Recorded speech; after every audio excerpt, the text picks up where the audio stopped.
stick. I don't wanna. Yeah, you want my stick. Dump your coconut with my stick. Look at my stick. You gon' feel the wrath of my stick. Fear my stick. My stick. My stick. My stick is better than bacon. You can't touch my stick, but it's just a stick. It's my perfect stick. My stick is my friend, born from a log. Everyone can see it's better than bacon. Why'd you get so crotchety and mean? Look at my stick. Why'd you drink that creature's milk is green? Got me sick. My stick, my stick, my stick is better than bacon. You can't use my stick, but it's just a stick. Don't you like my stick? No, it's just a stick. It's my perfect stick. My stick and me take walks every day. Past the hooligans down by the ocean. When they laugh at my stick, then they learn how my stick is much denser than bacon. Bought a little piggy and I let the little piggy run amok. Blowing on sleep, little piggy kept waking me up. People often fight about which birds are the best birds, but everybody can agree that seagulls are the worst. I kiss my stick, you can't pick up my stick, keep your mitts off my stick. I disappear for years, then reappear right here to cheer about my cool stick. When I was a little bitty kid, I had not yet found my mighty stick. Then I did, I could break your stick using just my brain. my stick, I could make you wish you couldn't feel pain. not my stick, my stick, my stick, my stick is better than bacon. You can't touch my stick. I don't want your stick. Yeah, you want my stick. It's just a stick. It's my big boy stick. Bought a bag of venom and I wish I really, really, really didn't. Nobody has a good reason to own a bag of venom. Poke on my wrist sometimes 'cause I like how it hurts. Everybody can agree that seagulls are the worst. I kiss my stick, it's my stick. You can't pick up my stick. Keep your mitts off my stick. Everyone can see it's better than bacon. It's my stick, it's my stick. It's my finger, my stick. Keep your mitts off my stick. Everyone can see it's better than bacon.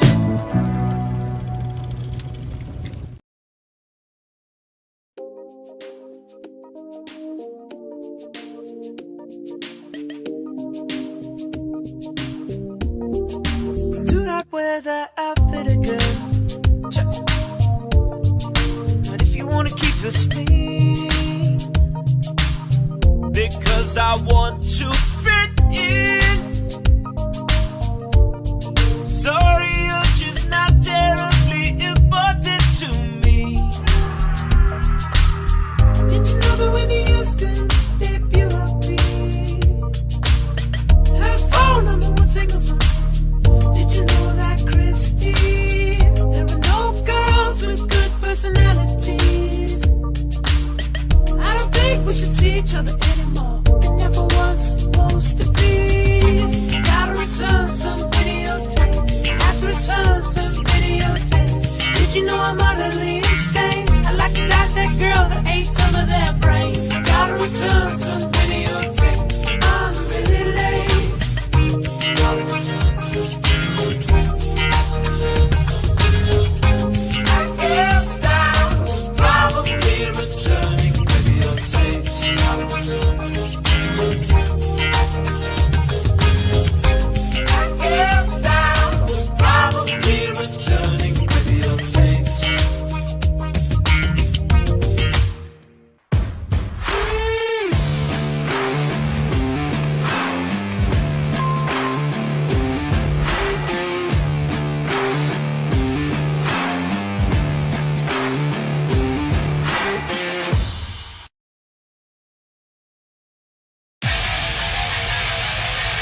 What is going on, everybody? Another Tuesday night. Look at where we are.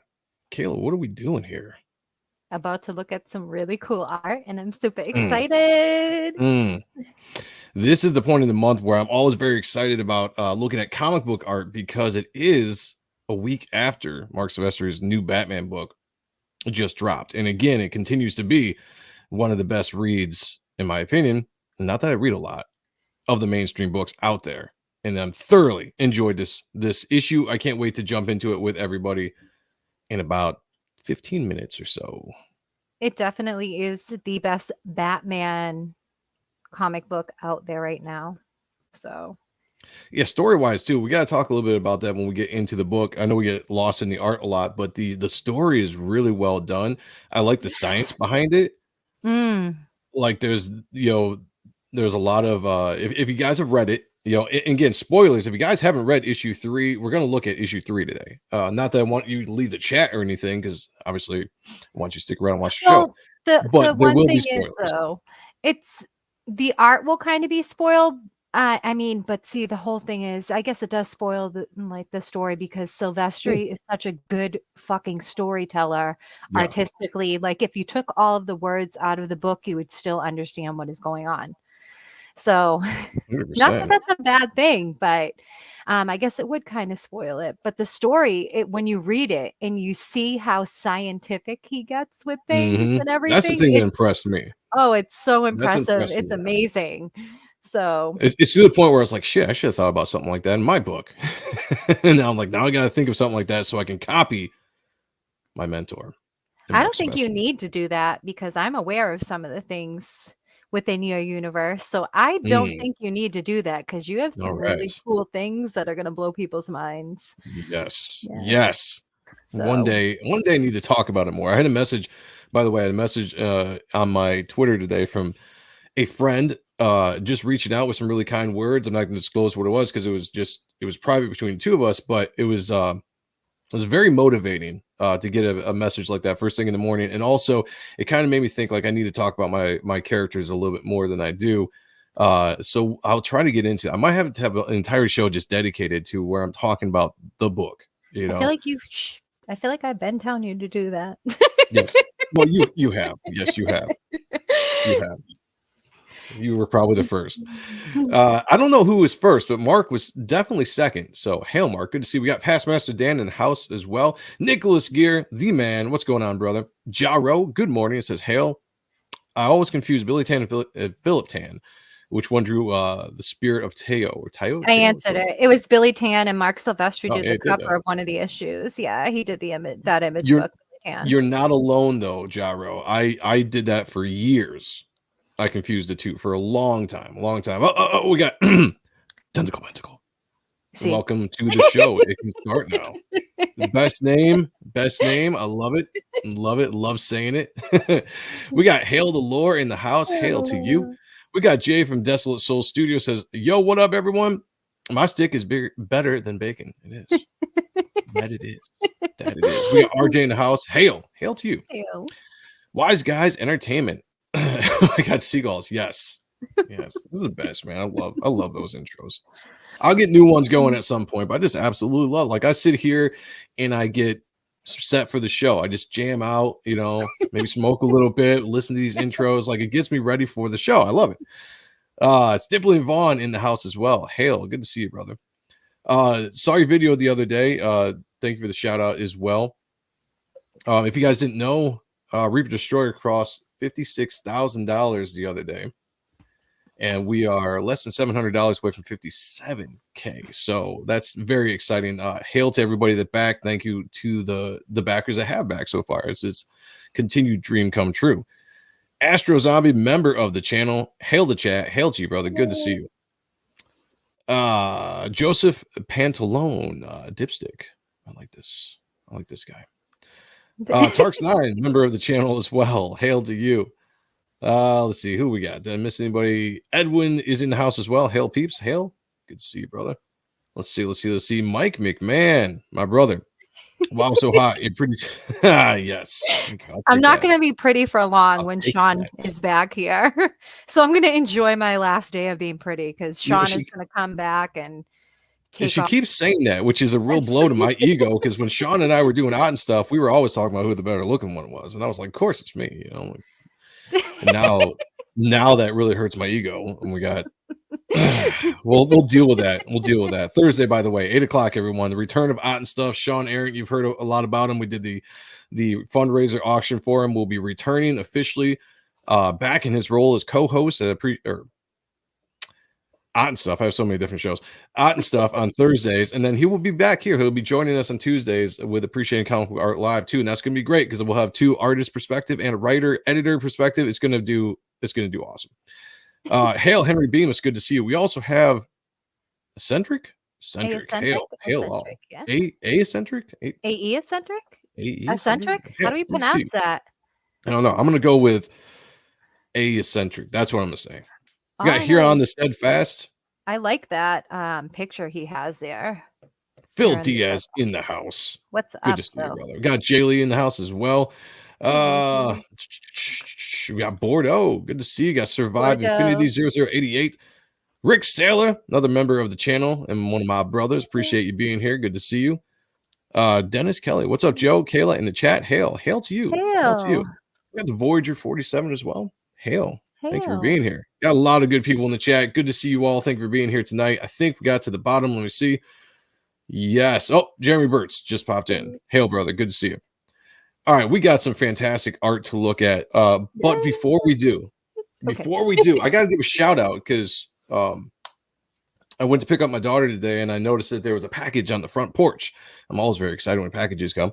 And I noticed it was from Critical Blast, which is, I think, what the Bartons were using for distributing their Kozar book in the States. So I just want to show you this, guys, because we're going to do a show on this going down the line. Yes, we need to. But this is Kozar. Got my copy of Kozar.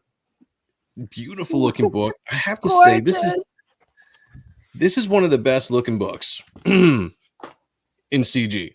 Independence in general. Like this came out so well. This is so beautiful, guys. I mean, the Bartons they should be very, very proud of what they created here. The art is amazing. The women are sexy. I mean, just the story. I have not read it, of course, but I'm sure it's going to be great. Got that. Also came with the black and white edition, which I always say, if you guys are going to back a book, if you're going to back a book and it's got the black and white option, please pick it up because you get to see the unadulterated black and white lines, and it's beautiful. Beautiful. Shout out to the Barton brothers for doing such a fantastic job on this and getting it out to everybody. I know there's a card here. I haven't actually looked at the card yet, but this is another cover. This is another wraparound cover they did. Watch out now. I just took myself out my own mic. What about that?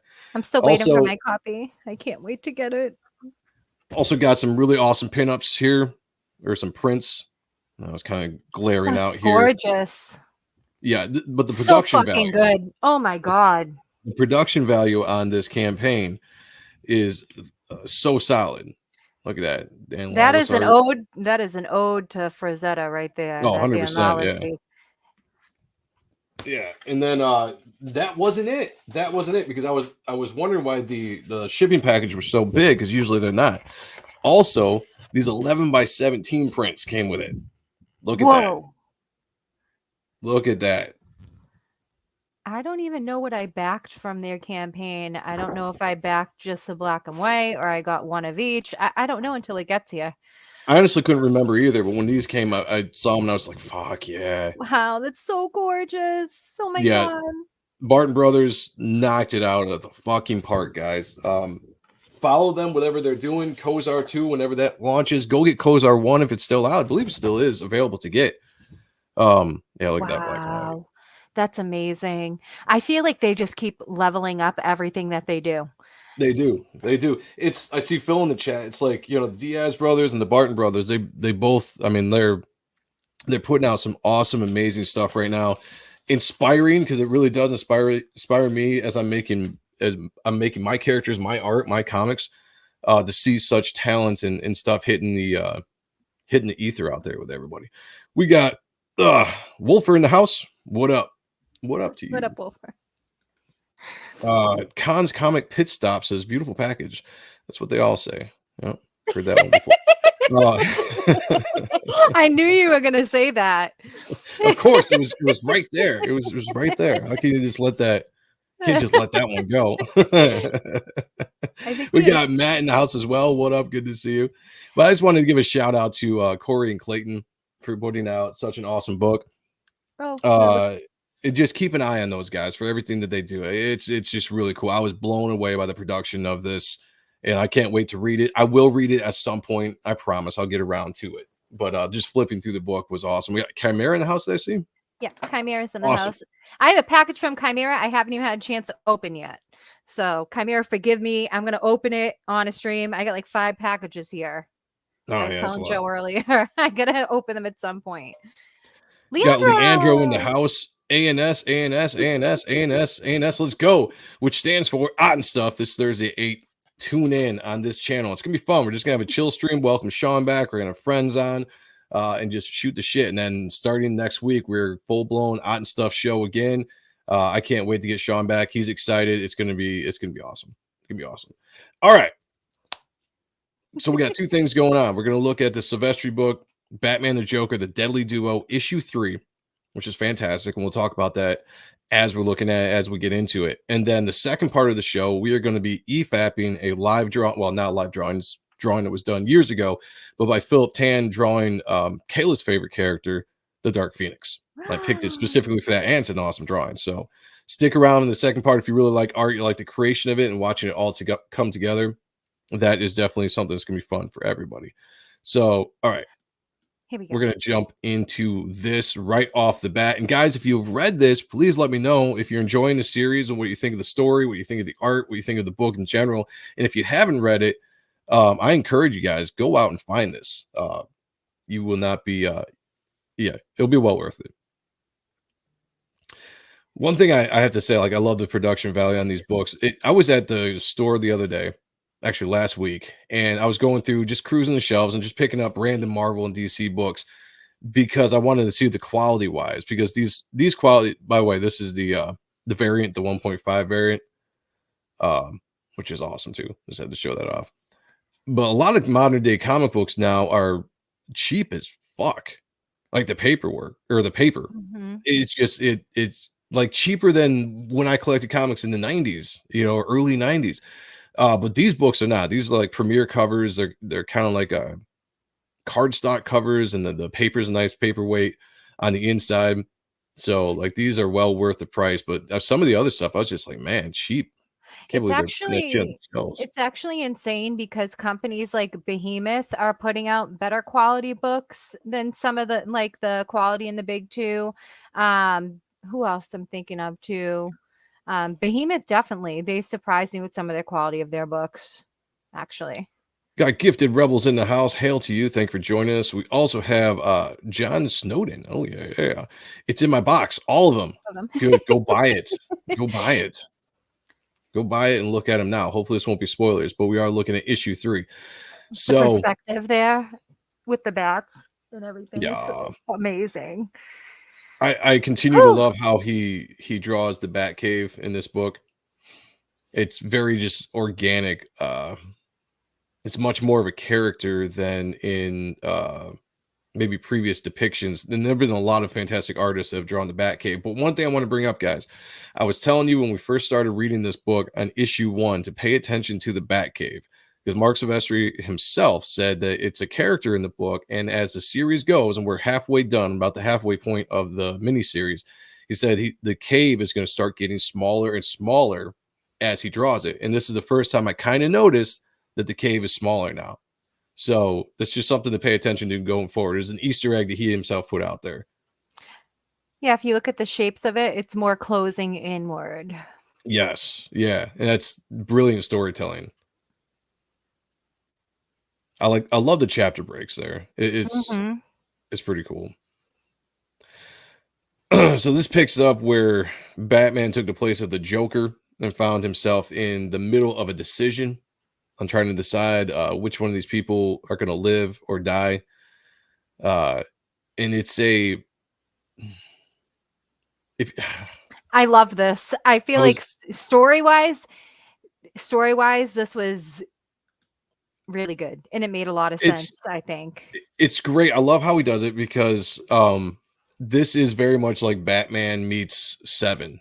You know, it's a much more mature theme, especially with the violence. There's a lot of it's not like an overly gory violence of the show or of the book, but there is violence in it more so I think than you would see in a regular Batman book.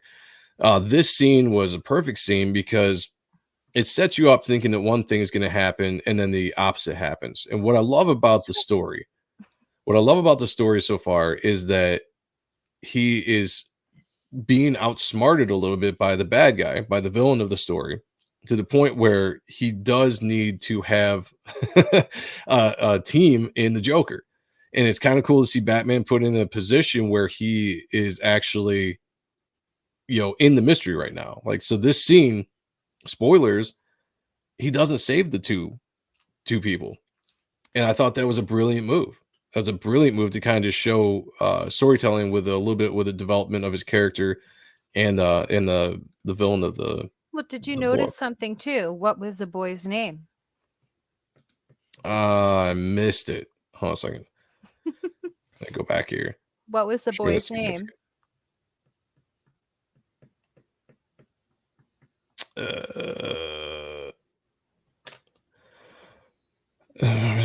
Parents legal aunt was 10-year-old Thomas. Okay. So There you there's go. a That little makes sense. Easter I like eggs that. within I the like that. story I didn't catch too. that. I mean, it's just considering basically that in a way, Batman's father is a Thomas. And then Yeah, I didn't catch that when I was there's reading it. certain things that kind Oh, of link things call. together that make sense, that are respectful towards past Batman lore, I would think. It's Mhm. kind of in a way that this kid kind of symbolizes like a piece of him in an aspect. We got a member chat. Tarks9 member for 7 months. Thank you, brother. Says, "Hail Joe, Sean, Kayla, and the chat." I saw that earlier and forgot to read it. So thank you. Appreciate you. I love this scene storytelling wise. Very, very intense, very dramatic. How you slowly pull the camera in and then focus on the eye. Okay. I had to pull this up because this Oh, go for it.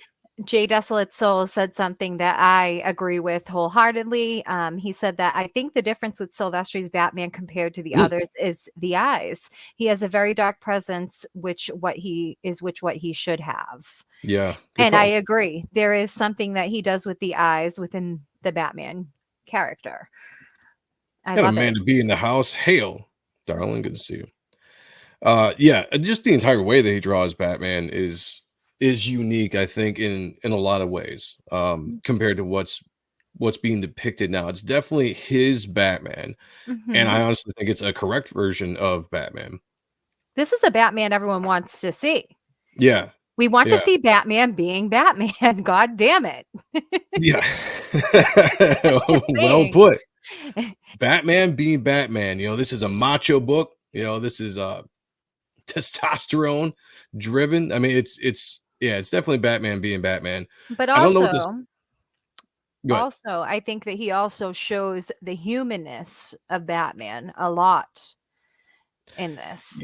What's great point? Like, I think he actually captures, and I said this before, he captures all the characters well. Mark Silvestri being that is for the writer. He captures Batman, he captures Bruce Wayne, because the difference that they have to be, and the fact that he was really playing on having Bruce in the storyline, is, and I like how he's using the duality of the character for the story. I love this whole page. Yeah, just the It's so storytelling, cool. right? It's that, and That also right like there. that glass break and everything, and then how it's like he looks almost defeated there. Exactly. And the broken Exactly. glass, it's very like symbolic of him basically like that broke him. That situation kind of breaks him inside, it seems like. That's what I loved about it, because in this scene you could have very well had Batman save the two characters in some kind of way, and that would have been very Batman like, right? But you went in the opposite direction for the story, and it does leave him defeated, because he failed at protecting, regardless. And it turns out that those two characters are not the greatest people, but regardless, Scumbags. Yep, they're scumbags, but But he regardless, still it's would. still yeah, No it's one still dies on Batman's watch, you know. exactly, and that's that was well established in issue 1 or issue 2 of Hmm. this series so far. First So issue. seeing him have to go through losing 2 people because he couldn't save them, it's a cool character building moment. This is so Um, fucking cool.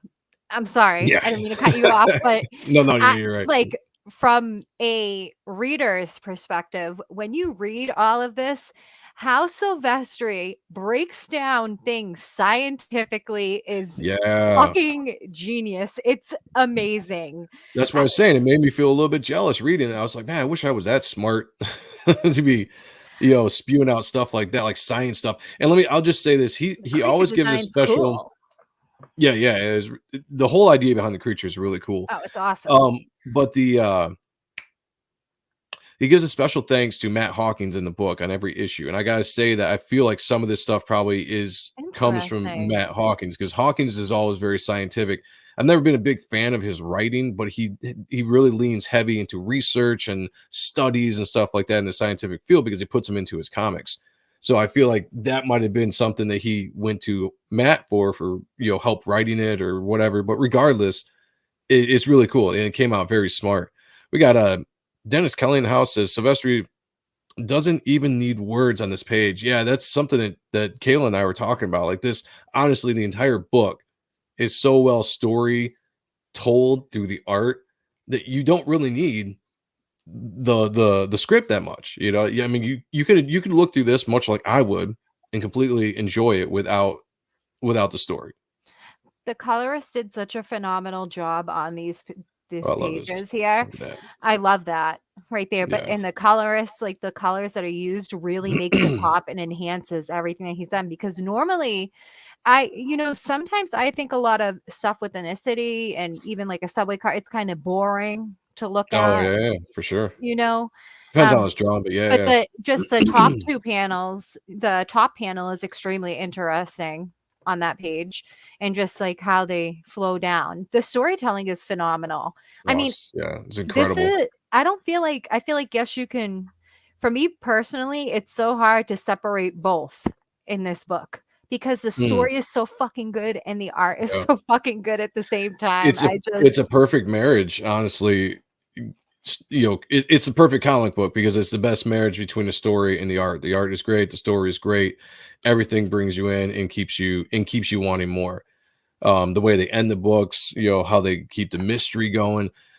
If you like the color palette, it's gorgeous. then I know you're gonna love that when we get to the cemetery scene because I Oh thought the color yes, palette with the was cemetery one of was the best. just This I incredible. love the color palette in this too. I Oh loved yeah, all of this. creepy.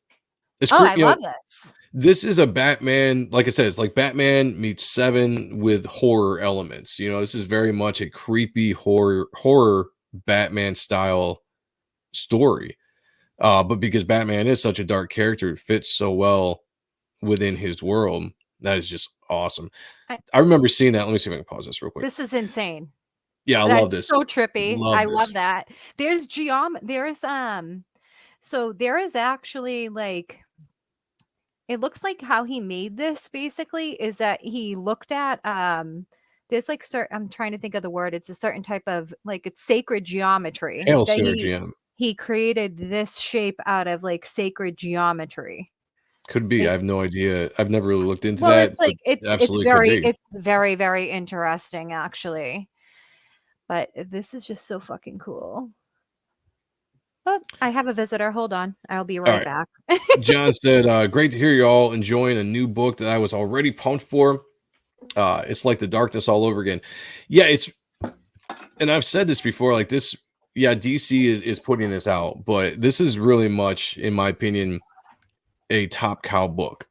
This is basically Top Cow, like Top Cow got the license for Batman kind of thing. Like I'm not saying that that's what it is, but I feel like that's what it is because this is like straight Top Cow style. Obviously, you got Silvestri's pencils, but just the way that the characters are portrayed in this is much different than what you're seeing in the mainstream, where you don't see Batman being a beta character to Catwoman in his own book. This is a straight up alpha male character utilizing everything that we love about Batman. When Kayla said this is Batman being Batman, that's why we all love it. It's absolutely true. You know, and Silvestri has nailed the character, the technology that Bruce has available to him, and then the actual science in the book is a nice touch because it gives a sense of a little bit of a grounded reality to the story. Sorry. It's like Oh, I'm no, you're getting fine. one cat out, the other two running. I'm like chasing around the cats here. Oh, your cats. Okay. Yeah, that's it. The fat one was in here. He snuck in here. I don't know how because he's big, and then he was just crying and scratching. So I go to let him out, and then my midget cat runs in, and then Monet runs in. So Monet goes up high, and the midget cat goes down low. Cool. So it's- They've got that was just a strategy. workout. Wow, I like. Okay. I just wonder wanted if back a little bit. these dark elements are why he chose Kelly Jones to do some variants for this series. Could be. It could be. I could definitely see that kind of influence there. I was just gonna say, like, I mean, obviously, I've said it before, the rights and influence that I see over Silvestri, among others, but that's just what I personally see because that's where it falls in my wheelhouse. And and we're gonna come up on another scene where Bruce is in his den, his library, whatever you want to Mhm. see, and that's very Wrightson to me with the detail, and we'll get to that when we get there. But yeah, like just this horror scene that this character is walking into, and this is just a henchman. Like the real character is the eyeball here, and we Mhm. only see the eyeball, and that's what's kind of cool. You only see this at this point, but just like walking into this, just again, this horror element and the way that this page ends is fantastic. It's just enough violence, not overly gory, but it gets the it gets the point across. Like that shot right there it's a very haunting shot. Awesome, like storytelling here. It really gets you into this. I mean, He's it's awesome. collecting the heads. Yes, this book is art porn for me, It 100%. is art. I'm just hoping they do a giant art. Well, a giant like black and white edition, like a You know, giant they size. have to. I mean, it's nice having the little black and white previews that they have at the back of the books, but they've got to do. Yeah, I mean, I would be fine with a hardcore like or hardcore hardcover like unwrapped version like they do. Mm-hmm. I'd be fine with a treasury edition. If you want to do 11 by 17 or 12 by whatever oversized book, that'd be great. But yeah, give me some black and white. We got Sheldon in the house. Hail, brother, good to see you. All right, let's keep on. Let's keep on rolling here because this just gets better and Because you better. will see like so much more of the lines. He does a lot of lines, and it works. Oh, See, I think especially in the this colors style, here yeah. are absolutely beautiful. Here, I love everything about this. Yeah, that's and I will just say just in general, I think Sylvester is great at doing graveyard scenes. If anybody remembers the graveyard that he drew in New X-Men Yep, with the Cyclops scenes was just phenomenal. beautiful, beautiful. And then this is just right up there with it. Doesn't focus as much on it as he does like in the X-Men book, but the The colors facial capture it. the facial expressions on everyone, I think, are great. Yeah. Yep. You got the Bruce stoic. You got Alfred is always got like this kind of concerned or just wondering look that fits the Alfred character. Yep. I love the reflection here in the glass. Mm-hmm. That's a really cool touch artistically. As he's looking out the window at the Wayne crypt. And I missed it in the story, but is this dude's daughter that died? Was that one the chick that went through the metal grinder? At the beginning, Yeah. Because a or is it possibility. They never specified. okay? That's I was They wondering didn't because I was a little specify confused. anything. So I'm not quite sure, to be honest. I have to go back and reread now to see exactly what you mean, because it's possible that it could be, but then again, these events were already occurring, I think, simultaneously around the same time. Correct? Yeah, that's true. I didn't see like a I've been time jump or anything that made me feel like it was a time jump. We just know that his daughter has died. Yeah, I'd have to go back and read the other two issues and see if Go she back. died in one of those and I forgot, but we'll check it out. A eccentric said colors are kind of muted, sets the mood solemn. Yeah. Yes. Yeah, and the entire series is very has a very muted feel to it, but it gives the feel of the book like that. Like we know what kind of world we're in with the color palette of this. The That's such small a figure work in this book is amazing. All three so far. The smaller figure work is just it's like shapes, but just in a very awesome way. I love this here too. I think Joker in that Yeah. gimp mask is fucking hilarious with the eyes. How he did. When I'm sorry. I'll be That honest with you, came- I'll be honest with you. When I first saw like the GIMP thing with promotional pictures, I was like, "What the fuck are they doing with the Joker?" I'm like, don't get me wrong, I trusted Silvestri, but I was just like, "How's this going to play out?" And like, I didn't understand it. Now that he's been in this GIMP mask because he's kind of been like this prisoner of it Batman looks cool for though. 3 issues. It looks cool and looks funny. I mean, just the way that he's using the mask as a character for the time that the Joker's in it, you just see his crazy wild eyes and his smile, and just the very little dialogue that Joker has in these scenes is hilarious. Like it's very well done. It's intense, but it also is enough to make you laugh. And again, captures the characters the way we want to see them captured. But on the left page, yes, it is very reminiscent of Bernie Wrightson. 100%. I'll That do a right zoom in there. here in a second. And I love a great that is gorgeous. Absolutely. Yes. Look at the moon. I love a Yeah. good moon shot, and the perspective of it as well is just amazing.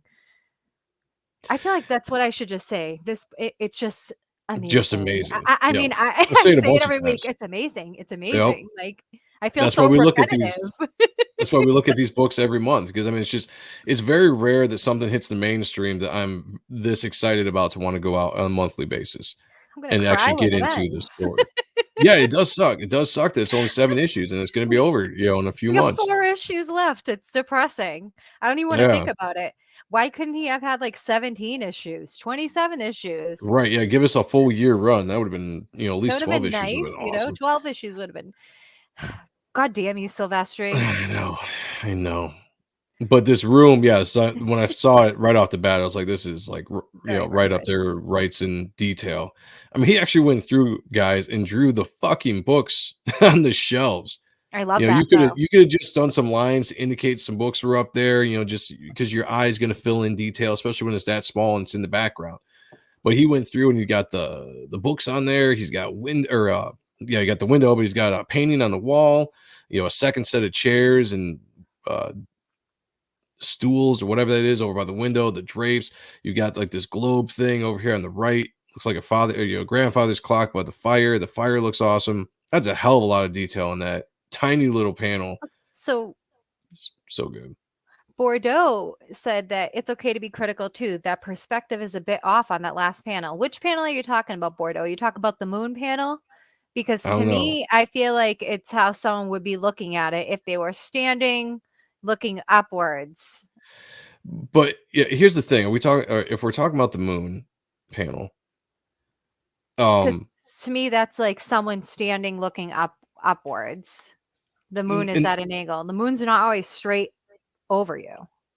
yeah, and I would also say that I'm a big believer in things do not have to be proper perspective in books as long as it looks correct to the eye. I think people get too hung up on like these perspective grids and drawing everything perfect to the horizon line and all this stuff. Sometimes a great shot is just a great shot without the perspective. But I'm curious though. I would like to know like what he meant by that. Obviously, we appreciate all different opinions and everything. He's saying the We all see. fireplace. Oh, the fireplace. Oh, okay. I think I see where is it because the shadowing on it makes it looks like it's bending? Is that what it is, Bordeaux? I don't know. I honestly, and it's one of those things too. Like I will give you. So I guarantee you, Silvestri probably didn't sit here and perspective, gridded everything out. Some artists do that. Dave Finch does that. I think Silvestri just does it on feel. Does it on feel, and he does it on the way it looks correct. And again, it doesn't have to be correct. Perspective can be off a little bit because when I look at this, I'm not taken in by the perspective.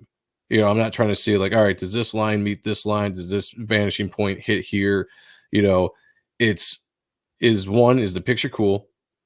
Does it tell a story? Does it move my eye through the comic book, and is it pleasing? And that's all I really need. I actually like the fact when things are a little off of perspective because, and I'll say this, the real world is not perfect perspective.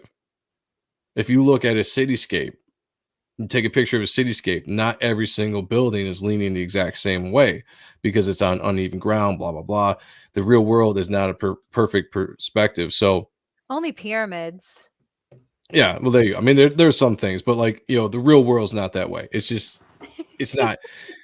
And so that's why I if people want to have great perspective, that's awesome. Go for it.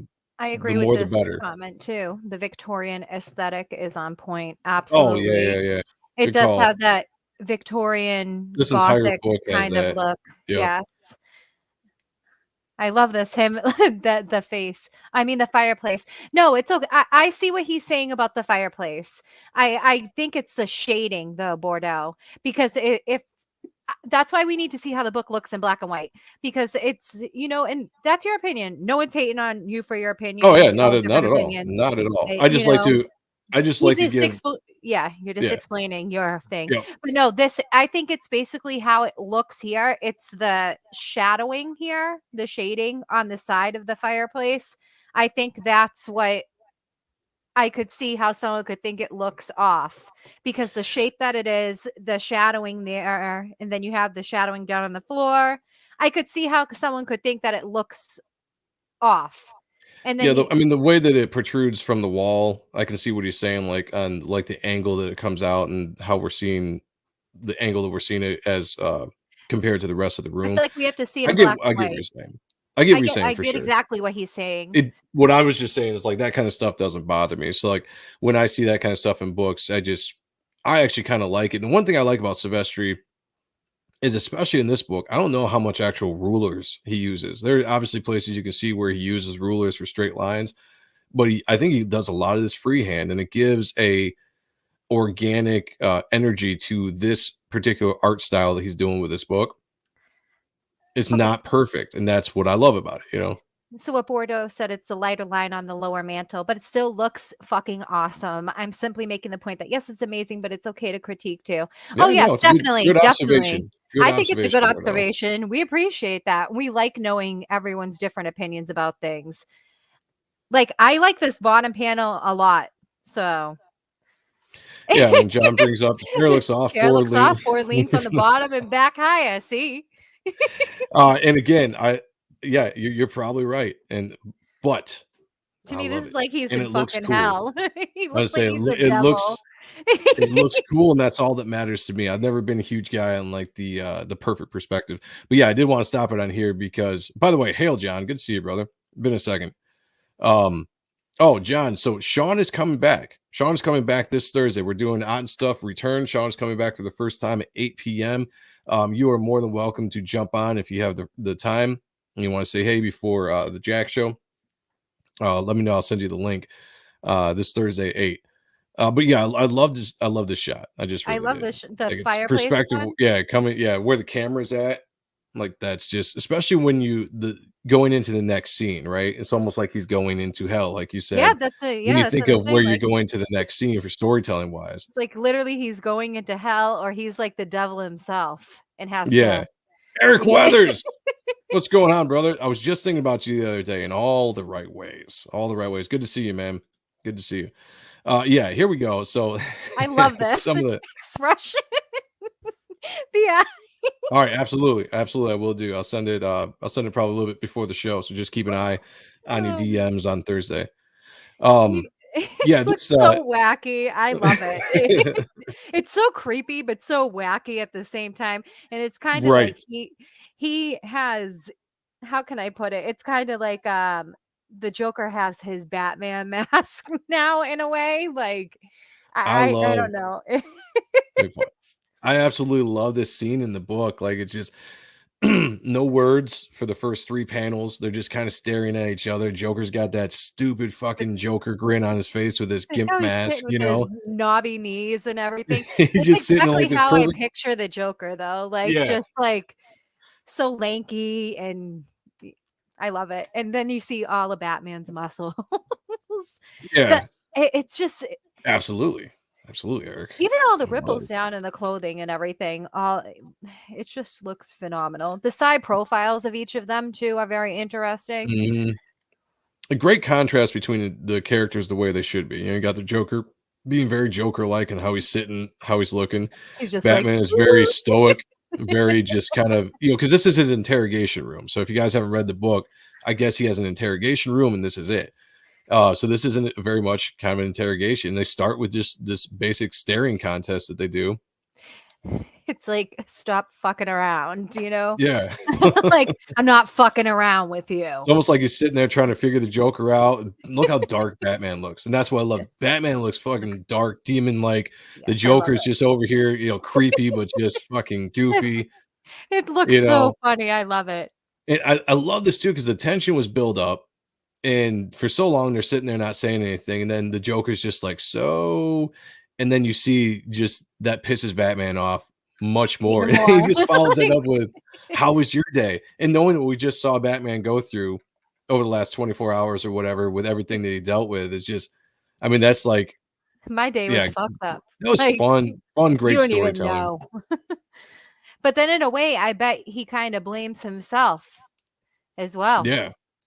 at the same And that time. just, And that's why he's taking it out on him in an it's just, aspect. it's just awesome. Like, it's just really cool. And just the way it ends. I mean, the Joker, being a, what's the word? Is it sadist? Are those the ones that like He's- pain? Yes, it would be a sadist. Sadist? Yeah, it's very much like No, wait, sadist, like, It's not a wait, sadist. It's a masochist. a A masochist. Thank you, thank you. masochist. A sadist is one that likes to cause pain. A masochist Okay, is yeah, I one that messed likes it to up. receive Okay. pain. Yeah, there we go. There's very much a masochist in this scene where like he just, man, look at that punch too. Like look at I love the look at perspective how here. yeah, let me pull this back here. The chair flying. This is yeah. So the angle here. Yeah, look at hand? that. That hand looks fucking Everything. crazy. Everything, yeah, with that punch. That's a powerful punch right there. And I love it too because he's throwing the Joker's just flying, like bent back, flying. I'm gonna do a zoom in here, but you just the way he draws his lip too, you can just see the impact on his chin where the punch was. Yeah, that's a powerful, just fucking knockout punch. Yeah, look at his lip. He's like, he's just, I love that. I He's like love a it. rubber man, basically. Yeah. Oh man. I think on the second panel too, he's kind of smiling at first, and then he goes into like a look of fear, like the Joker, if I Yeah. remember correctly. I don't have the book in front of me. Yeah, he's like smiling and laughing about it at first, Yeah, I and like then what he Daniel sees. says here. I think he literally sees like, okay, Batman's not fucking around today. Like Yeah. this time, he's not fucking around. But also too, he has to. His whole thing is Harley is taken. And in this book, this is a universe where Harley and Joker are together. And he realizes too, Whether like, that's a toxic relationship or not, we don't really know, I but like them together. I don't mind them together. I I just hate don't like Harley the whole Quinn, but I like I them don't together. I just don't like the so. whole love thing because the Joker is supposed to be a non-caring, abusive kind of I think she's kind of fucked up thing. too. So 100%. I think that's that's why why they work. that's why I hate Harley Quinn as a female character. She's the worst female character in my opinion. Sorry, guys. I love this threat here though in this because we've been established now that in this series, Batman, doesn't kill at any cost. He will go out of his way to save everybody, even the villains. But he definitely gives this threat right now. Like if the Joker fucks off in any way, he's going to beat him to an inch of where you wish you were Like- dead. I mean, like that's just like But then his face, he looks also like it's not only fear, but fucking like so excited at Oh. the same time because he's like, I get to annoy the shit out of him at the Yeah. same time, like the whole That's time. exactly what it is. That's and the writing between the two characters. Yeah, right there. The writing between the two characters is so well done. This is basically a buddy cop. This is almost like a buddy cop storyline where you got like two characters are forced to work with each other, and one is obviously having fun tormenting the other. And it's just it's well written. It's very well written. The I've detail enjoyed on the this. mask is insane. Yeah. I love this version of the Batwing. Yeah, that's super cool. It's just fucking It looks badass. almost like almost It almost looks like alien-like, and it's bat-shaped, definitely, but it's, like, looks more alien-like, kind of. I like it a lot. It's different. yeah, and that's I think that's a lot to do with Sylvester's tech style that he's made popular in Top Cow and throughout the years. Like I think it definitely has that, like you said, it's got an alien look to it. You know, a lot of that Yeah. stuff he got kind of from anime, manga, kind of tech, and then he just kind of brings it into his style, which gives it a unique feel. It just looks wicked as hell, though. Bassmaster Dan said SR-71. The ocean Yeah, looks really good, could too. very well be. Lobster claws, yes. Lobster I see mitten. Like that. I love that shot of the Wayne Tower in Gotham as they're flying by it. I don't know why, it's just really cool. Like everything from the art to the color palette. I just really enjoy the night shots that they do with Gotham City. Even the panel above it, Gotham City in there behind the fog and everything. No, I love that.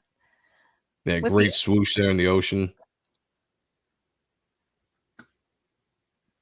the bot and, like, he makes a cityscape seem very interesting, and it Mm, feels very alive, you know? yeah. Yeah. Jay Lee saying it's the Phoenix from Gotcha Gotcha. Man? Gotcha, man. Gotcha Man. Gotcha, man. Gotcha Man. Yeah. This top panel is gorgeous. Mhm. I just love it. You can feel the movement I was that just it's gonna say conveying. it reminds me of like well, the Maverick Top Gun kind of thing. You know, like when you're seeing a fighter jet and they film the fighter jet as it's coming at you, and you have a camera just perfectly kind of placed here right in front of where you're seeing the movement from it. That's exactly what I see when I see this panel. No, I agree Full with you. energy. It's a W for Wayne Industries. Yes, It's a that is W true. for winner because That this could be. book is That fucking could be. winning. I like that. I love how he puts a moon all the time. There's been so Gotta many have the moons. moons. I love Gotta the have moon. them. Yeah, like why not? If you're at night, put that fucking moon there. It's just it adds something. Moon adds something to movies. It adds something to comic book art. Throw that moon in there. The moon is the shit. I love this too because it's like how they're falling in Joker's face here that he got the mask off. Like, Yeah, like Joker's having way too much fun with this situation. Batman's forced into it. Jim Gordon's life is at stake. Yeah, Harley Quinn is captured and everything, but the Joker's just in traditional Joker form, just having way too much fun with just the he's still insanity all of this fucking chained situation. up. He's still chained up, yeah. No, and just the movement. He conveys movement so well within Mhm. his artwork. Now, this didn't surprise me Yeah. just because Didn't they kind of hint to this at the last issue too? I can't remember. Like he was starting to have he had an infection in his eye in the last issue. They had kind of showed something like cracks starting, which is what we see here. So yeah, I feel like they were definitely setting it up for this character. Like that is so those last two panels though, I think they're great. Him looking into the mirror. I just like that, yeah, and the eye. I'm a big on eye panels. I don't care how the eye is, as long as the eye looks cool. I love a fucking eye panel, I guess. It's like how I feel like that about silhouettes too, unless yeah. it's like really shitty. I But mean, there's so much detail there. yeah, and the eye just looks wicked in general. So this is is this us introducing the villain now, or is this just another mutation within it? I took it as the main villain, but I just want to see what you thought. Well, it depends. I mean, he may throw us for a loop or not. He may be infected or he may have tested this out on himself and he is the main villain. I'm not sure. It could go either way. Yeah. It'd be interesting if it So, was an actual like a virus that had consciousness, well, we that just already bounced from host to host, or like the Borg, well, the that's Borg what I and was kind of thinking where it they could might be the see. case. Yeah. Because remember, they were talking about like he did the experiment, this and that. He might have brought it back out after given the circumstances with his daughter, fucked with it, and then it took control of him. Yeah, that definitely could be. Yeah, I see you guys talking about the parallels to the Terminator scene. I could see that. I could absolutely see that. Someone said it's Stryker. It is. It is. It definitely I could can be. kind of see it. It definitely could be. But even the bathroom looks really good. The tile on the walls and everything. Am I the only one that noticed that? You might have been. Let me back this Like, up because I also wanted to say, look at oh the yeah, tiles on the wall. Like here we go, those talking about tiles that look detail. really good. Yep. Here's I love the just kind of swirling around of the whiskey there on the rocks. Mm-hmm. You can just tell them it's just very well drawn. It was something very simple panel. Uh, The rib but when you can cage draw looks hands good. that well, I mean, Sylvester can draw hands so well. I want to The draw rib hands like cage looks Sylvester. good. The forehead lines look very hyper realistic. The hair The looks grout. great. The Yes, the ground. grout. Well Now, done, grout. Love it. I wish All right, I here we go. look at all the lines. So now you Let's can see pause. them. The colorist did a great job and everything, but you can really see them and see all of the nitty gritty detail that I fucking love. It's just very sketchy. He did this very sketchy. Oh, I'm 100%. trying to, Yeah. and it It's works. It's it's like he unlike scratched. It's like it's he just unlike scratching. yeah, it's unlike anything I think he's done so far. Like he was going this kind of sketchy way for a while now, but I think this is another level. Like but it adds the atmosphere that he has in this book. Yeah, everything is very sketchy, very just sharp. A lot of line works, not a lot of solid black. And if he does have a lot of solid black, he breaks it up quite a bit. Yeah, it's I don't know. I don't know how to describe It's it, but it's one of breathtaking. those. Yeah, It's it's breathtaking. exactly. It's my favorite thing right now. You know, and uh, it's the only thing I get excited about for the mainstream every month. You know, and only Sylvester could do that. To be honest with you, come on, virus and one glowing eye and old as fuck. Cable is a great villain. Could be, Oh, could be. the chat's the best. Love the chat. Love you guys. They're the greatest. You guys are the greatest. I love you guys. You guys make me laugh I, after Snake shitty day at work. Plissken. Hell yeah, Snake Plissken. The most macho man in the He history doesn't of have the men. hair. He doesn't have That's the true. hair. That's true. He does not have the hair. Good He point. does not have the hair to be like Thi- Kurt Russell hot. This scene in black and white. Oh, that's what I was gonna say. This definitely was drawn in a black and white thought process in mind, in my Wow. opinion. You know, and then it's colored really well. But the black and white just is 100 times absolutely better. gorgeous.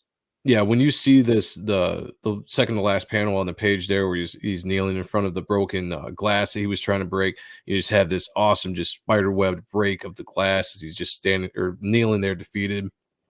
It looks so much better in black and white, and it already looked good in color. I think it looks 100 times better in the black and white. It enhances the panel layout better, I feel like, too. And I don't think that you could necessarily see all the breaks going all the way through in the color. Like on the Right? left-hand side of the page, they were more faded. You could see it more Yeah, on the good call. right-hand side. Because the But white really cuts through that black. You can see it all mhm. when he puts the color over it. Yeah, I get you. I mean, I also feel like this has a Hail, Fat much Samurai. the tone that this conveys in black and white, this hits harder and it has a more emotional undertone. You can feel everything a lot more. What's up, Yeah. Don? Hail down. Good to see you. Also got Joseph in the house as well. It's another wobble. Wobble. What's a wobble? I don't know. I just pretend like I I know thought I sometimes. thought I know what it's like. what is a wobble? Like can someone explain what a A wobble is? weeble wobble? Weeble A wobble. weeble wobble? I don't know. Maybe. Maybe. That's like a short pregnant girl. Interesting. Yeah, this panel, the second panel here in black and white is absolutely gorgeous because you have the negative silhouette. And I love when you do the negative silhouette. And it's yeah, obviously the color is filled in a lot of stuff, but just the black and white, I really, really enjoy stuff like that. The lighting in this book Ah. is really awesome. I Really agree awesome. with Bordeaux on this comment here. The shot of Batman on his knees is reminiscent to the trade Oh, paperback cover of The Death in the Family. So good yeah, call. That is. that is That a very is. good call. Yep, I could absolutely see that.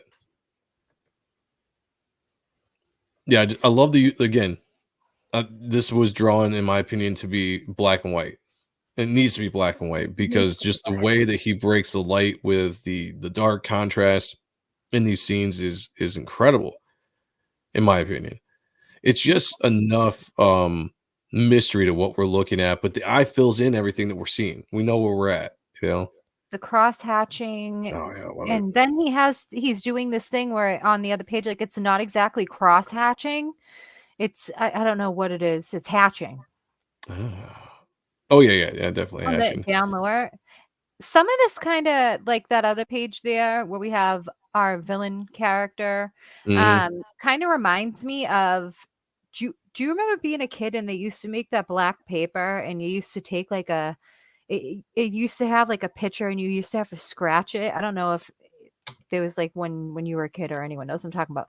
But there used to be this like black paper and you used to have to scratch it with this little like plastic thing and make all these lines. That's what it I kind think of so. reminds like to make the picture. I don't know if I'm even explaining it correctly that people know what I'm talking about. I But think I it know what has you're a talking kind of about. like effect. I like it though. I Passmaster don't know Dan what to says, call it. Joe, in my opinion, Sontag. Do I say that a lot? I might. I'll take it. I'll take it. Thank you. All right, now see, I think the fireplace looks better in black and white. From a centric. I think everything looks better in black and white in this book. And that's not to say I like the color palette of the entire book, but like that Although the bottom panel, I that was needed the color. I That was needed just gonna color. say that as soon as I I'm said that, sorry. as Like, I'm soon as I like, said that, I saw that panel and I was like, hold the well, fuck up. maybe that panel is better in color because it really brings out that fire. Oh, Sheldon Martin knows what I'm talking about. Black scratch paper. It would have a rainbow color underneath. Black scratch paper. Sorry. Yes. I want to know what Bordeaux thought of the fireplace in black and white. If Mm, it looks better, because I think it looks the bottom panel is fire. that the bottom panel is fire when it's colored. I'm not feeling it the same without the Sylvester color. and I'm Jim just Lee gonna are be both honest. increasing this type of hatching to their work. I've seen Jim Lee do it on a lot of his sketching. Mhm. It seems like a lot of the actual work he does that's printed is very much Scott Williams finished. But you're right. I've seen a lot of his sketches stuff that he definitely puts a little bit more of this technique in. I've thought about that too, especially when he was doing all those sketches for when COVID was in place and he was doing like one every day for 60 days or some shit like that. There's an artist, Jeremy Bastian, that has this book, Cursed Pirate Girl. And he does a lot of that scratchy type artwork. And then he does a lot of intricate stuff that, even though it might not be your style of art, it's worth looking at because Mm. it's just, I don't know how to I describe it. I It's good enjoy though. stuff like that because it's not the norm, you know, like it Sylvester is very much brought whatever style this is, and I know he's not the creator of it, but he's very much brought this feel into this book, and he's put it into his typical style and added this element to it, and it gives it a completely different coating that is just pure awesomeness, you know? It's definitely not typical for a Batman book, the style that he's Yeah, doing here. not at all. Astro Zombie Oh, said, the "How are sales the on this sales book? on this book?" I don't know. So when I went to I the don't shop know. today, there were no issue 2s. There were 4 issues of this issue, and then the owner had ordered a shit ton of the number 1s. He probably Mm. ordered over 100 and something because he wanted to get those Harley variants. So he ordered a shit ton. So and then Yeah. there was 10 number 1s out because I counted them. Yes, I fucking count the books that are in the shop to see what's Oh. selling. Plus, they're on the Um, boards. If your shop has boards, they keep a number count yeah. on the boards. You can read them. I will FYI. say that it does suck that the shops have to get so many issues to get those variants. Um, and my shop, I Mhm. feel like, has only pulled in the Harley variant and then the one I got with this. And now I don't know how many variants they got, but it was the only one on the shelf, and I grabbed it. There were quite a number of issues on the shelf for this, but again, I grabbed it on the day it came out, and my shop puts them out Tuesday instead of Wednesday.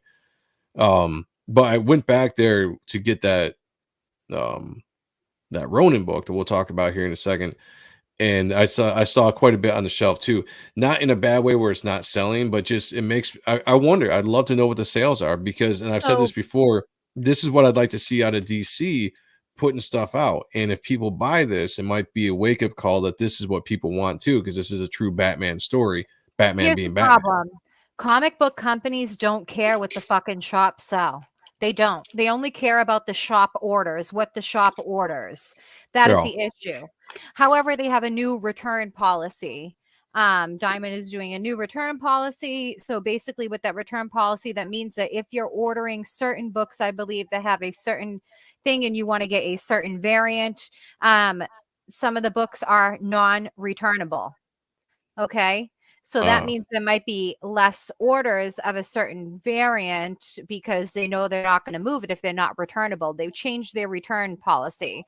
And then some of the return Gotcha. policies are sketchy. You do a book return, you're sitting there ripping up books in the fucking back. Oh, Damages. jeez. Oh, you get to claim things for damages. They'll literally tell you, oh, okay, so for the return, put it as damages.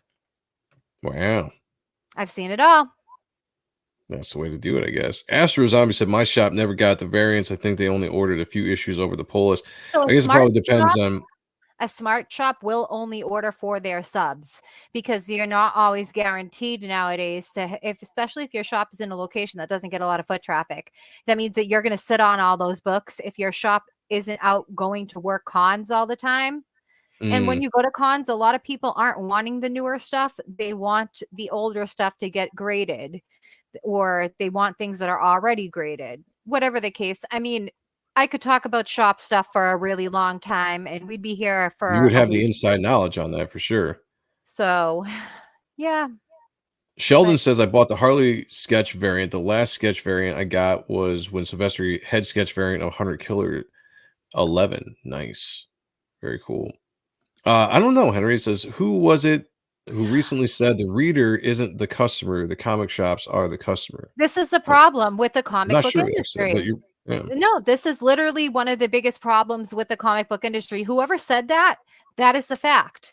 And that is why certain comic shops, they're how can I put it? That's actually true. They don't care about the reader as the customer in the shop. So that's what I'm saying. Like, I always have to explain to people, they'll be like, this sold this much. Yeah, but what did it do in shops?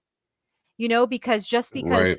this book made this many sales does not mean that those sales are a reflection of actual sales, because the true Right. sales are what is being sold in the shop, not what the shop has to order to reach a certain quota in order to get a certain thing that is going to sell. Because sometimes you have to order so much of a shitty cover in order to get that one cover that that is going to sell, because it will be like the cover B. Exactly. Yeah. It's fucked. It's predator tactics. We got Corey Stump in the house. My brother, what's going on, brother? Good to see you. Thank you for being here. Bordeaux asked, does my shop move any CGC books? So it's not my shop. I just worked in the shop for 11 years. I worked there We'll every just call it your October. shop, though. How about we do that? Well, I'm affiliated with 2 shops, but the main Oh, shop okay, I they're worked both at yours. for 11 years, they move a lot of CGC books. Harrison's does absolutely not as much lately. Manga is what is selling more than anything, to the fact that he has cut down on comics and now is expanding the manga section because manga is guaranteed sales. Kind of sad. It's ask sad, me. but honestly, and it's a smart move on his part because you got to go where the money's at for He's the sure. smartest businessman I've ever met in my life when it But comes it to is- that stuff. He knows that's why he has everything in the shop. He basically said there is how many standalone comic shops, just comic shops, no toys, no cards, no, Oh, no tabletop gaming. Think about it. How many Yeah. are there left? Just comics. Not a lot. I mean, even my shop has the card gaming tournaments, got the figurines and statues, and Gaming makes You number know. 1 money. Gaming, it goes gaming, nerds. manga. Comics are like the 3rd, 4th seller now in the shops. This is the place for you, Corey. We can definitely school you on some comics. And Harrison's has more back issues than anyone I know. Interesting. So. Speaking, okay, so this was Batman the Joker, Deadly Duo, issue 3. Highly recommend you guys go out and check this book out. Get the first 2 issues because this is one of the best reads right now in the mainstream. And that's I guess that's not saying much because most of the stuff in the mainstream is shitty, but this is an actual solid good story. It's a good story. The art is phenomenal. I mean, just it's one of those stories that I'm very intrigued in. I'm enjoying the direction, and I'm just letting myself get lost in the story without trying to like predict, too much. The storyline is absolutely great. And Hail I will Jasper. say that I'm a story-based. I care a lot about the story in a comic book. I can read it and think it's cool, but for me to really keep buying it, the story has to be good. Jasper, you missed everything. Hi, Jasper. You missed Everything me. that was good. I didn't have a nervous breakdown this week about X-Men, so That's true. That's true. We're gonna keep it that way for this week. We don't want to get off topic. It's the only book that's worth in the mainstream. It is. right It now, really is. absolutely. Although Yeah. I did not read Chris Claremont is writing a Gambit title. I Really? have not gotten it yet to read it. I'm gonna wait until it comes out into a trade. Depends on who the artist is. Like I like Claremont and everything, but still gotta Well, get an I'll artist read it that's because it's Claremont. right. I know you care about the artist. Yeah. Gambit is I not like. a favorite character of mine, to be Oh, honest. he's one of my favorite characters. He's not one of my He's my favorite second X-Men favorite X-Men. character. Who's Love your Gambit. first? It always goes between Gambit and Wolverine. Those are my 2 favorites, and they've always gone back and forth on who I like better. Like there was a period of time when I was a teenager that I absolutely loved Gambit. I mean that dude because one, cool character, badass accent, was great with the ladies. I mean, come on, he had some of the the sexiest women in comics wanting him. The number one being Rogue. As a teenager, yeah, that's who I wanted to be. And then badass wise, of course, Wolverine. So, all right. Zombie said the new Gambit was okay. It might need to be I might need to reread So it. what I'm saying, is it what I would expect from Chris Claremont? Because I don't believe he can write anything fucking truly bad. I mean, is Chris Claremont being true to Chris Claremont? Because a lot of people were complaining about the book, not about Chris Claremont. It was the newer generation. They don't like Chris Claremont for whatever reason. Only that he wrote the greatest X-Men stuff of all time. It's probably because he doesn't read or he doesn't write the way that because he actually can write. Yeah, because he actually writes character development and stuff like that. Because he actually can write. Gunslinger Jasper, Spawn does sell a lot too. Jaro is right. That is another book that sells a lot. Spawn always sells though. Yeah, it's Spawn got a is the loyal book that fan always base. sells. It's got a loyal fan base for sure. Jasper said, I have Deadly Duo 3. I haven't read it yet. Well, don't watch the beginning of this show until you do that, if you don't want spoilers. Claremont is too wordy for me. He can be wordy. That is a drawback with him sometimes, but it doesn't change the fact of the writer that he is. But just, script-wise, if you look at some of those old X-Men books, man, there were some books that were like dominated by script. Well, he defined the X-Men as a character. Like characters. He defined all of them as characters, I feel. I mean, no one say anything bad about Chris Claremont. Kayla will fight you. I will fight you. She will absolutely fight you. I'll get a roll of quarters. We are going to segue into the second part of the show here where we're going to watch an EFAP drawing that Philip Tan did of the Dark Phoenix, which is absolutely gorgeous. But it just so happens, and it is funny that we're going to look at his art today, that Kayla texted me this morning because she got the Ronin book too. And she's like, you got to go out and get this. And I didn't realize it was out. So I went out, I called up my LCS and had them set aside when I went to pick up my daughter from school. I swung by and grabbed it. And I got to say, this book is amazing. This Ronin book too, guys. If you guys haven't checked it out, this is Frank Miller's new company, FMP. Frank Miller Presents, with Dan DiDio, I think, is the editor-in-chief or whatever he's doing. But this is Ronin, Frank Miller's Ronin book 2 with Phil Tan art, and there's another artist that draws in it. I can't remember his name. Okay, yeah. But this thing is, Kayla said it perfectly. This is the perfect blend of like manga and Western style. And we're going to take a look at this entire book next week, but I just want to give a preview this says it all right here. And this was a picture that Kayla sent me when she was like, "This is out. You gotta go get it." I knew I he was would just love like, it. sold right off the bat. Like that is gorgeous. But the storyline is great too. It's I also like too they incorporated Miller's style Ooh, let into me the check that style out. that they're producing. My internet just went down a little bit, so Oh, okay. I'm waiting for it to load back up. No worries.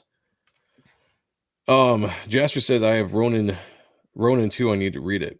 So I wasn't even aware it was out. You know how Yeah, I I didn't think found it out that came it was out yet. out? Was because the shop downsized comics. I came in and the comics were downsized. Mm. Went from 4 rows to 1, 2, 3 rows, which is and the back issues are still fucking huger than ever. But for basically like current comics. So not even like I was just like, huh? And then he had a section of Frank Miller, and I bought all 3 of the Frank Miller books that were out for the Frank Miller Productions. But I really enjoyed the first Ronin, and I think anyone that is a Miller fan will say that Ronin is probably one of his best works. So I was excited to see that this was a continuation, and I like Philip Tan, so This is where I'm gonna deviate from you a little bit because Jasper said it too. Said Sante do an episode on the original Ronin. Um, I didn't like the original Ronin art style. you I didn't? didn't. Nope. There's been few things that Frank Miller has done that I have truly enjoyed besides Sin City from the time he left his kind of Marvel Daredevil style of art. I'm not even a big fan of the art on Dark Knight Returns. I Dark Knight respect Returns is iffy. I feel the same. so there's Frank Miller's hit or miss for me.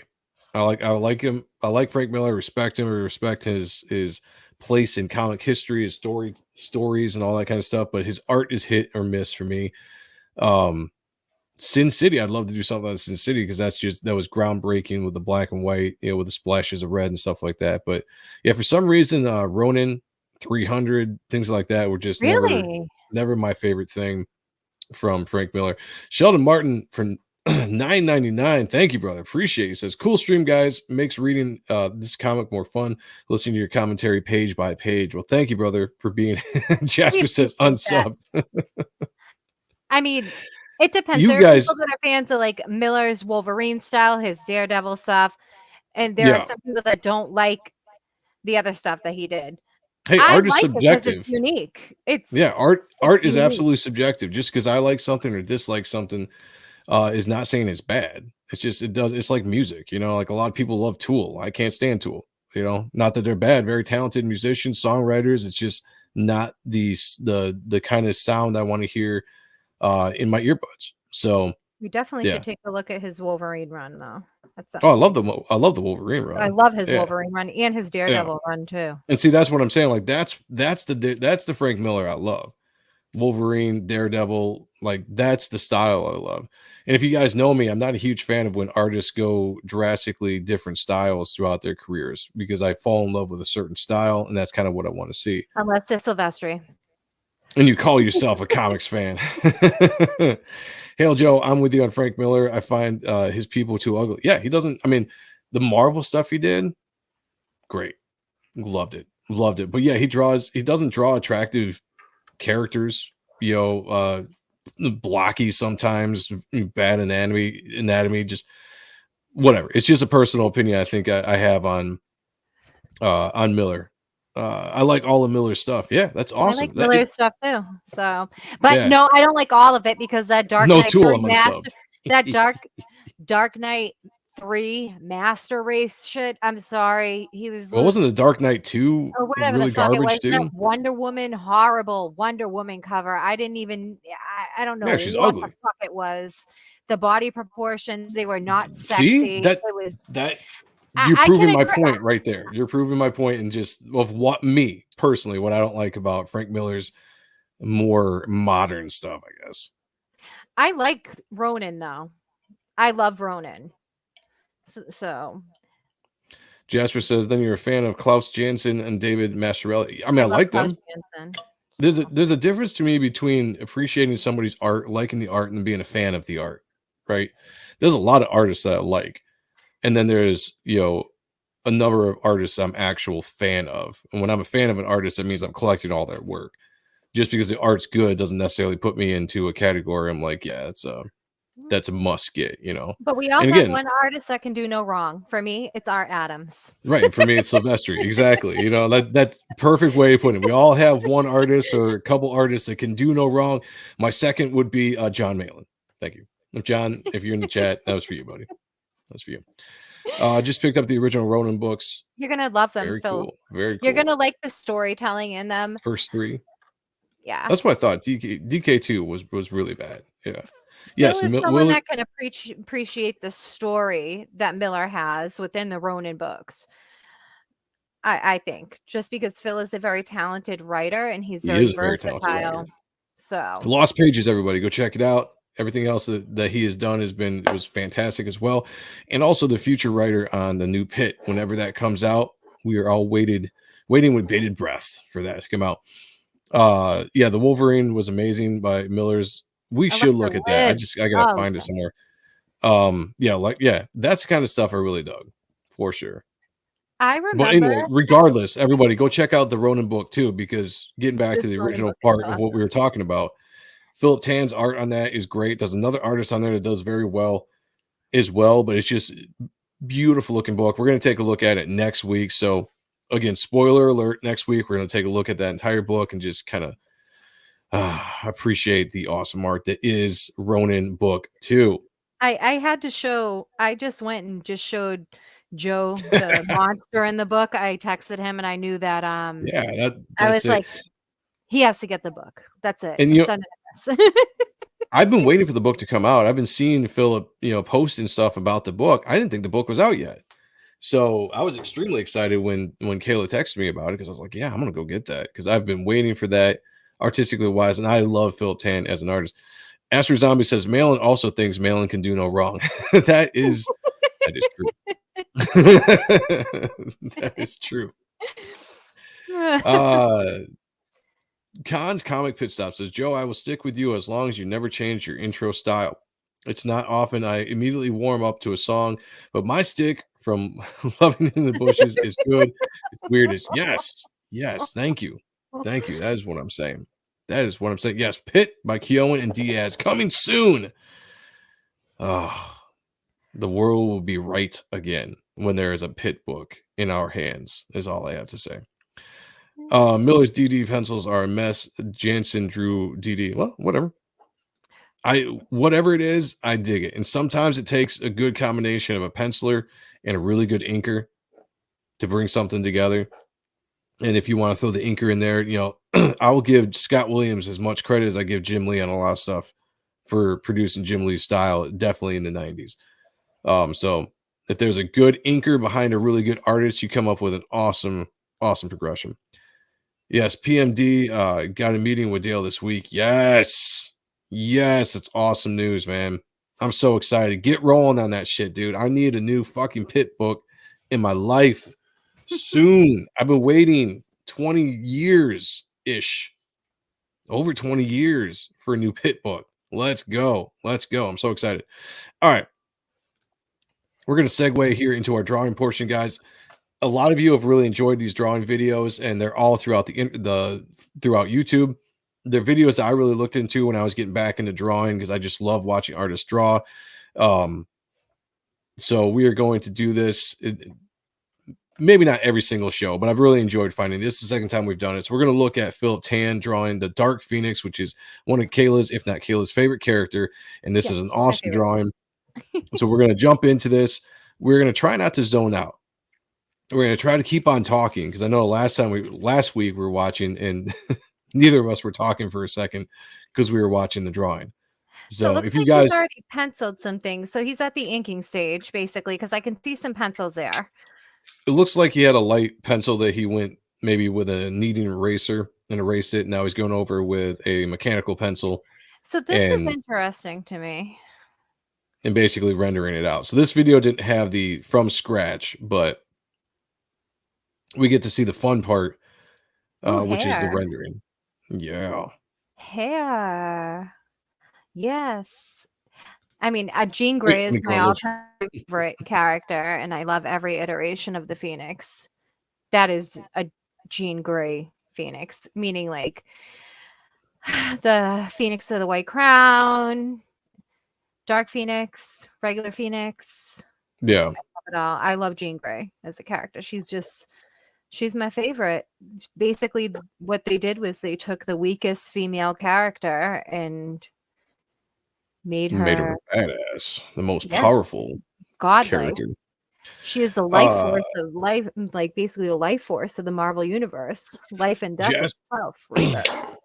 Jasper said the process work is in the back of DD Omnibus. I'll have to check it out sometime. I don't have it, but I have to find it. It's interesting. If you look at old pencilers and inkers, you would be, well, maybe some of you wouldn't be, but you might be surprised of how much work the inkers did back in the day. Before the boom of like the late 80s, early 90s, artists came around and were doing really more tight pencils and stuff like that. Inkers did a heavy lifting of a lot of comic art back in the day. You basically had the artist was the storyteller because they could put everything together sequentially, tell the stories, and the inker would come through and put everything together, make it solid, bring it out, which would also allow a full-time penciler to be able to do more work quickly. Interesting. It looked like he fucked up the nose a little bit, and then he went back over it. Yep, he did. He drew it one way and then went back and drew it a second way. I was going to say, I know he's not leaving the nose like that. And then when I saw him go back over the other way, I was like, oh, all right. It's the eyes. All right. Look at the eyes right there. The eyes are the most important part on the Phoenix character. Yeah, he eyebrow. with Philip Tan's style, he's got like the Western style, but he also mixes in a little bit of the manga style and just ever so slightly with certain things with his art. And it's just a really good blend. Oh, I agree completely. I've always enjoyed his work. There's some work I would like to look at that he's done. I got to find it in my collection, but there was a Joker story he did that John Carpenter wrote a couple years back that I thought was real fun. It was like, I don't know if it was the Joker's 80th or whatever. If it was just, but anyway, John Carpenter wrote it. Philip Tan drew it. It was an awesome book. Story was pretty decent, but the art was just amazing. This is an artist I don't think gets enough attention. I don't think he does get enough attention or get enough credit. Yeah. 100%. It's Courtney's Fellowship of Oddballs. Hail, good to see you. Thank you for being here. That's so gorgeous. And I definitely do see the manga-ish elements within his artwork. In a way, it's I see some works. I see some Art Adams too in his art style. I do. I could pull up an Art Adams book and show you why I feel that way.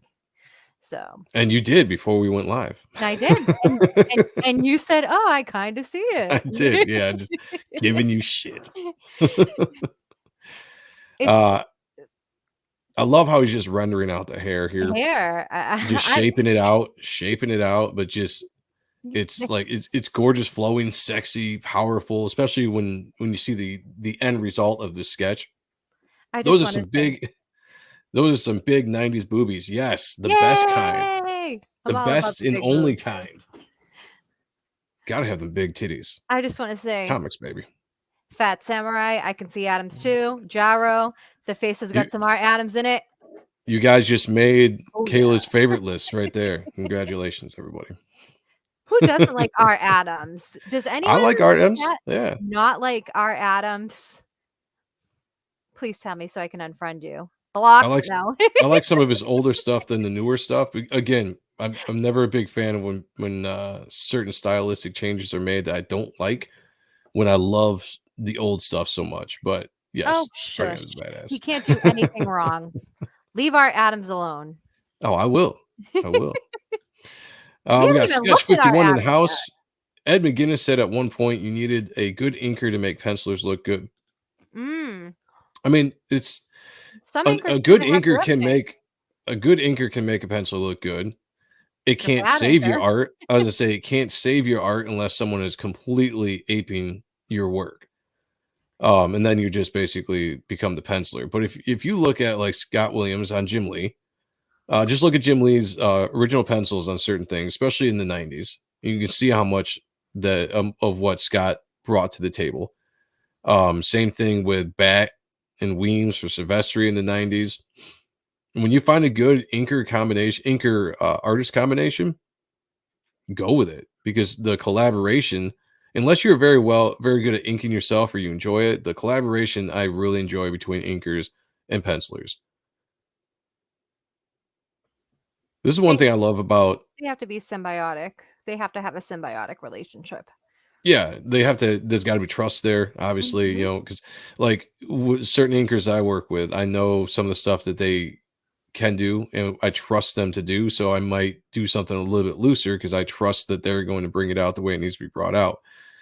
Uh, that's the good relationship you want with an inker, to trust them with your work. And that's the biggest thing.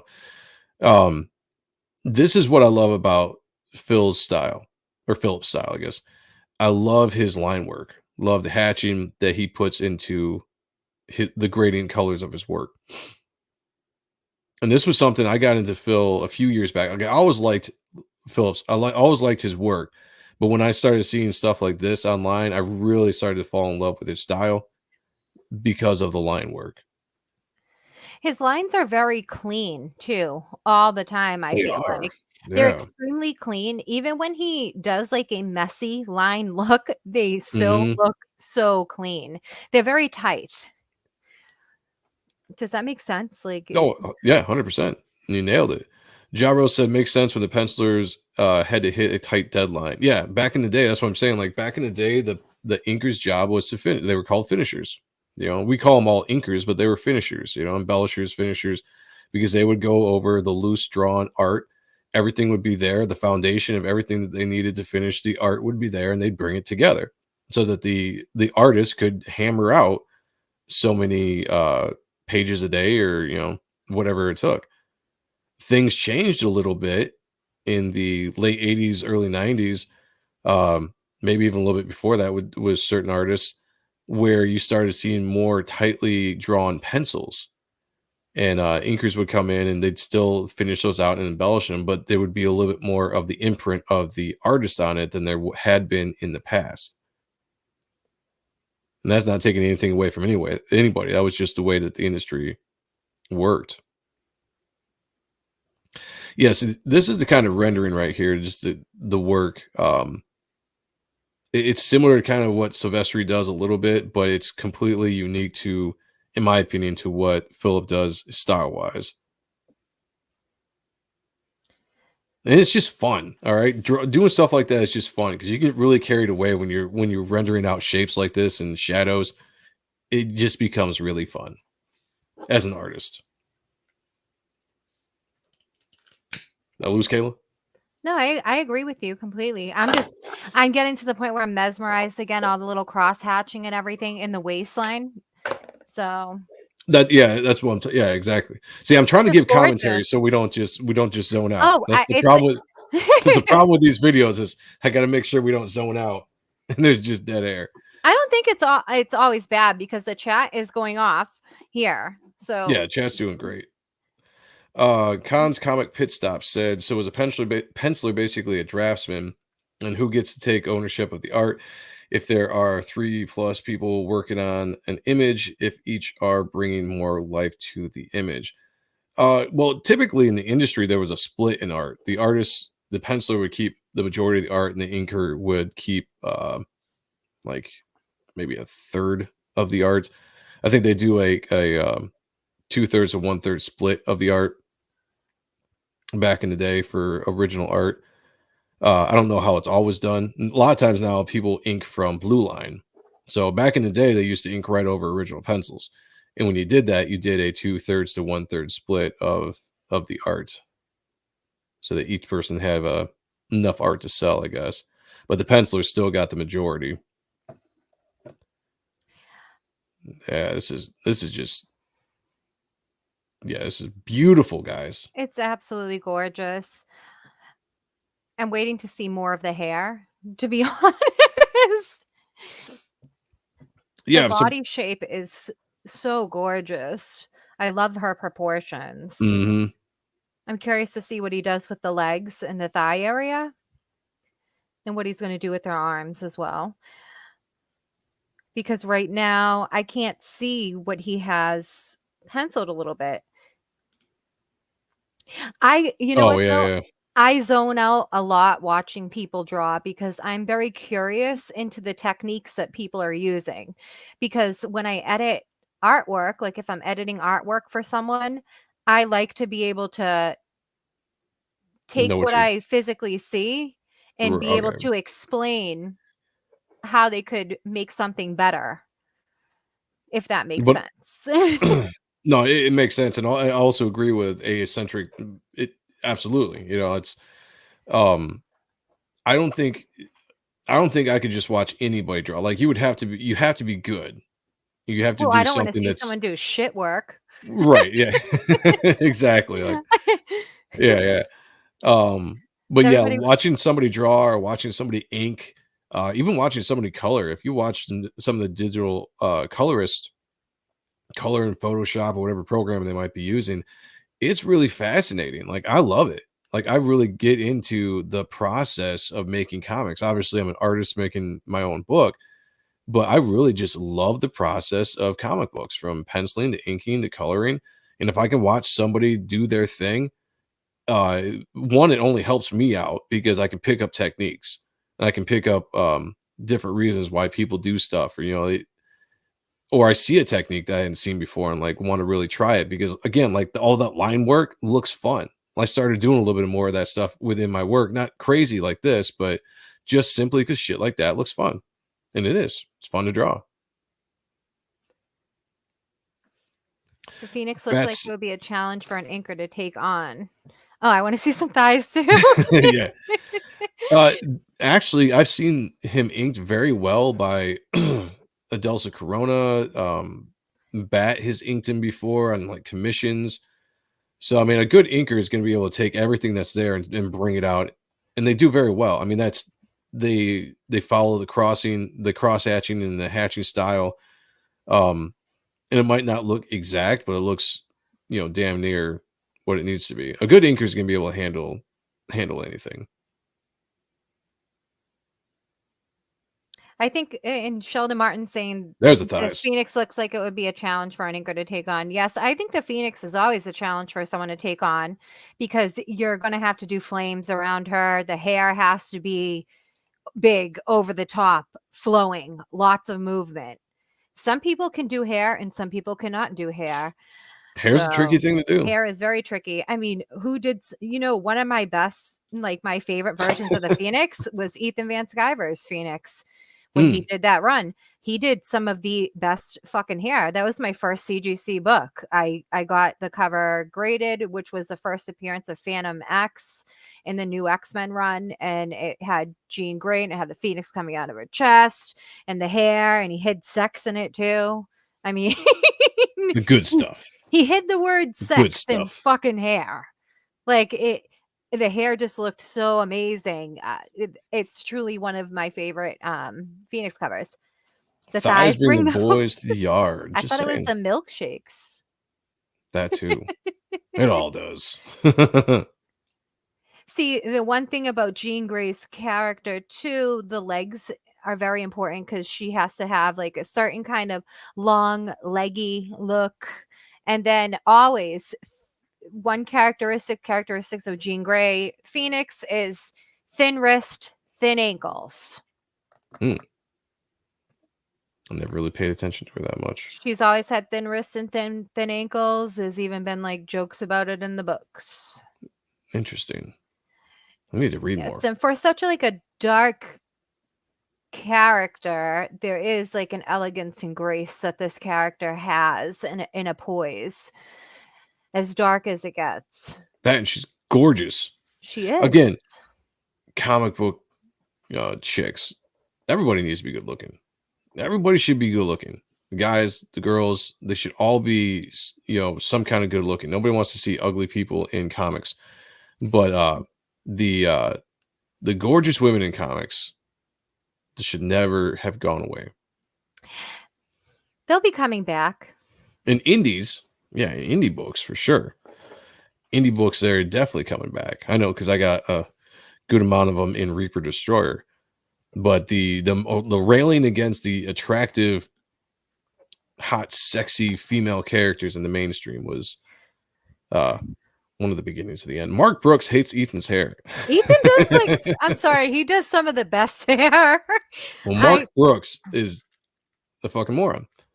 That's basically all we gotta say about that. I don't have Ethan does anything do to some say great about hair. him.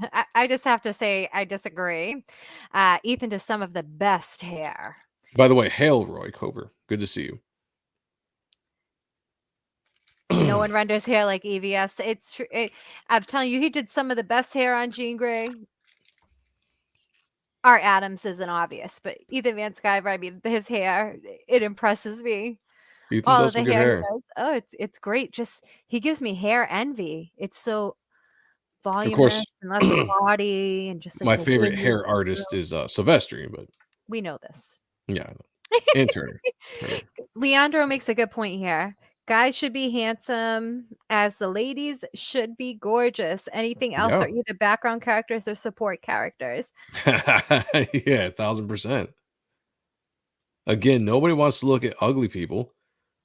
You want to see the Although, fantasy versions of people, unless they're supposed to be ugly for the story or for the character, I purpose guess. of the story, I Right, mean, exactly. a scar on the face or some stuff like that. I But mean, even scars can be cool on both female and male characters in comics if you do them right, you know? I think ugly features, I mean, when you draw someone ugly, you have to do something with their their nose facial and proportion. their facial structures. That's how you got to Oh, make a character ugly. holy shit! Look at all the fucking lines he's doing. I know, that's what I'm Like, saying. That's why I wanted to why I wanted I to mention it earlier this is in the drawing. I was like, you know, amazing. his hatching style is so cool. I really enjoy it. This is How like he just you don't shapes even stuff want to out get with this. lines You don't even want to get this like colored. You know. or inks. Yeah, I mean, Oh, this I is mean, it's I would just leave this as this. Oh, now he's doing the squiggly thing. I love that squiggly thing that like I see everyone doing. that I one don't right know what there. yes. Yep, I don't know yep. what the fuck it's called. It's like I making don't a know if little it's got a certain name tornado. or not, but yeah, I just call it the yeah, squiggle. And then he's cross hatching over it like this. yeah, What the fuck I need to give it experiment all here. those gradients. Let me see this. This is what's fun about this kind of style, and I haven't gone this extreme in my work yet. Time to But do maybe it. I'll So. get there one day. Maybe I'll get there one day because I really do enjoy this kind of line work because it's just fun to throw these lines and create shapes from broken lines instead of having shapes from solid lines all the time. How did he do that? Oh, you got Kayla's drawing. I mean, I It didn't take too long. It didn't I'm take too always long. doing it. I'm about to lose my co-host. She's just zone out because she's gonna start drawing. No, I'm just like, I need to see, like, how did he do that with that shape that he made? Like, And EVS mostly goes right to town, just a blue line, scribble, and then ink's impressive. Yeah, it is impressive. he's cross-hatching one way, then another way, and then he's making shapes, That's exactly what it is. You're just making shapes with cross hatching. but And it's that's what's really fun about. That's what's it's fun when you get into it and squiggles. you learn how to do those and throw those lines like that. It's very fun to make shapes out of To the make cross hatching lines. he's making these round shapes though in order Mhm. to give the body basically like more how can I put it? More like a realistic proportion, you would say, give it a more of a Well, 3D element, and then he's going over the with 3D straight element, yeah. lines. All these straight lines, it's like blowing my mind. But Yeah, if you're gonna do this, I mean, you gotta know how to do it to where you're actually creating the shape because you could just throw a bunch of lines and it's not gonna look as good. He does it with a purpose. He knows exactly why he's doing it, and he's creating shapes. He's creating depth. You see muscles wrapping around because of the way that he's thrown lines. Bordeaux is saying his hand is moving really in one direction. He's moving the paper. No, I definitely understand that. I see him doing that as well too. Yeah. But it's just mesmerizing to me. Calm down, Kayla, with the squealing. I like it. You know what? I need to learn. It helps me. I have like zero artistic talent. I just have the eye to tell you where you're fucked up and That's what right. you can do to make it better. And maybe you should consider doing this because I don't think you're aware that this looks like this. I agree with Henry here. He says the boob to waist to hip ratio is on point. Yes, Mhm. 1000%. Roy also said one of the first things we learned to create shade and shadow on different shaped objects to create depth and shape. One of the ways. Yeah. You know what? That's what you have to do hairdressing, believe it or not, Hmm. because you have to cut straight lines on a round object at all times. And it's numerous different ways of doing straight lines, whether they're horizontal or vertical or parallel. So, any other women? You mean that he's drawn, or just wait? What are we talking about? I missed it. I missed that too. Hail the lore. Yes. Comic Pit Shop said that it's great to know how to make 3D shapes with hatching. Thanks for Mm-hmm. sharing. Brett Booth-esque hair. You know what it is, Jaro? That everybody's starting to kind of borrow from a manga style or anime style, whatever you want to call it, of hair.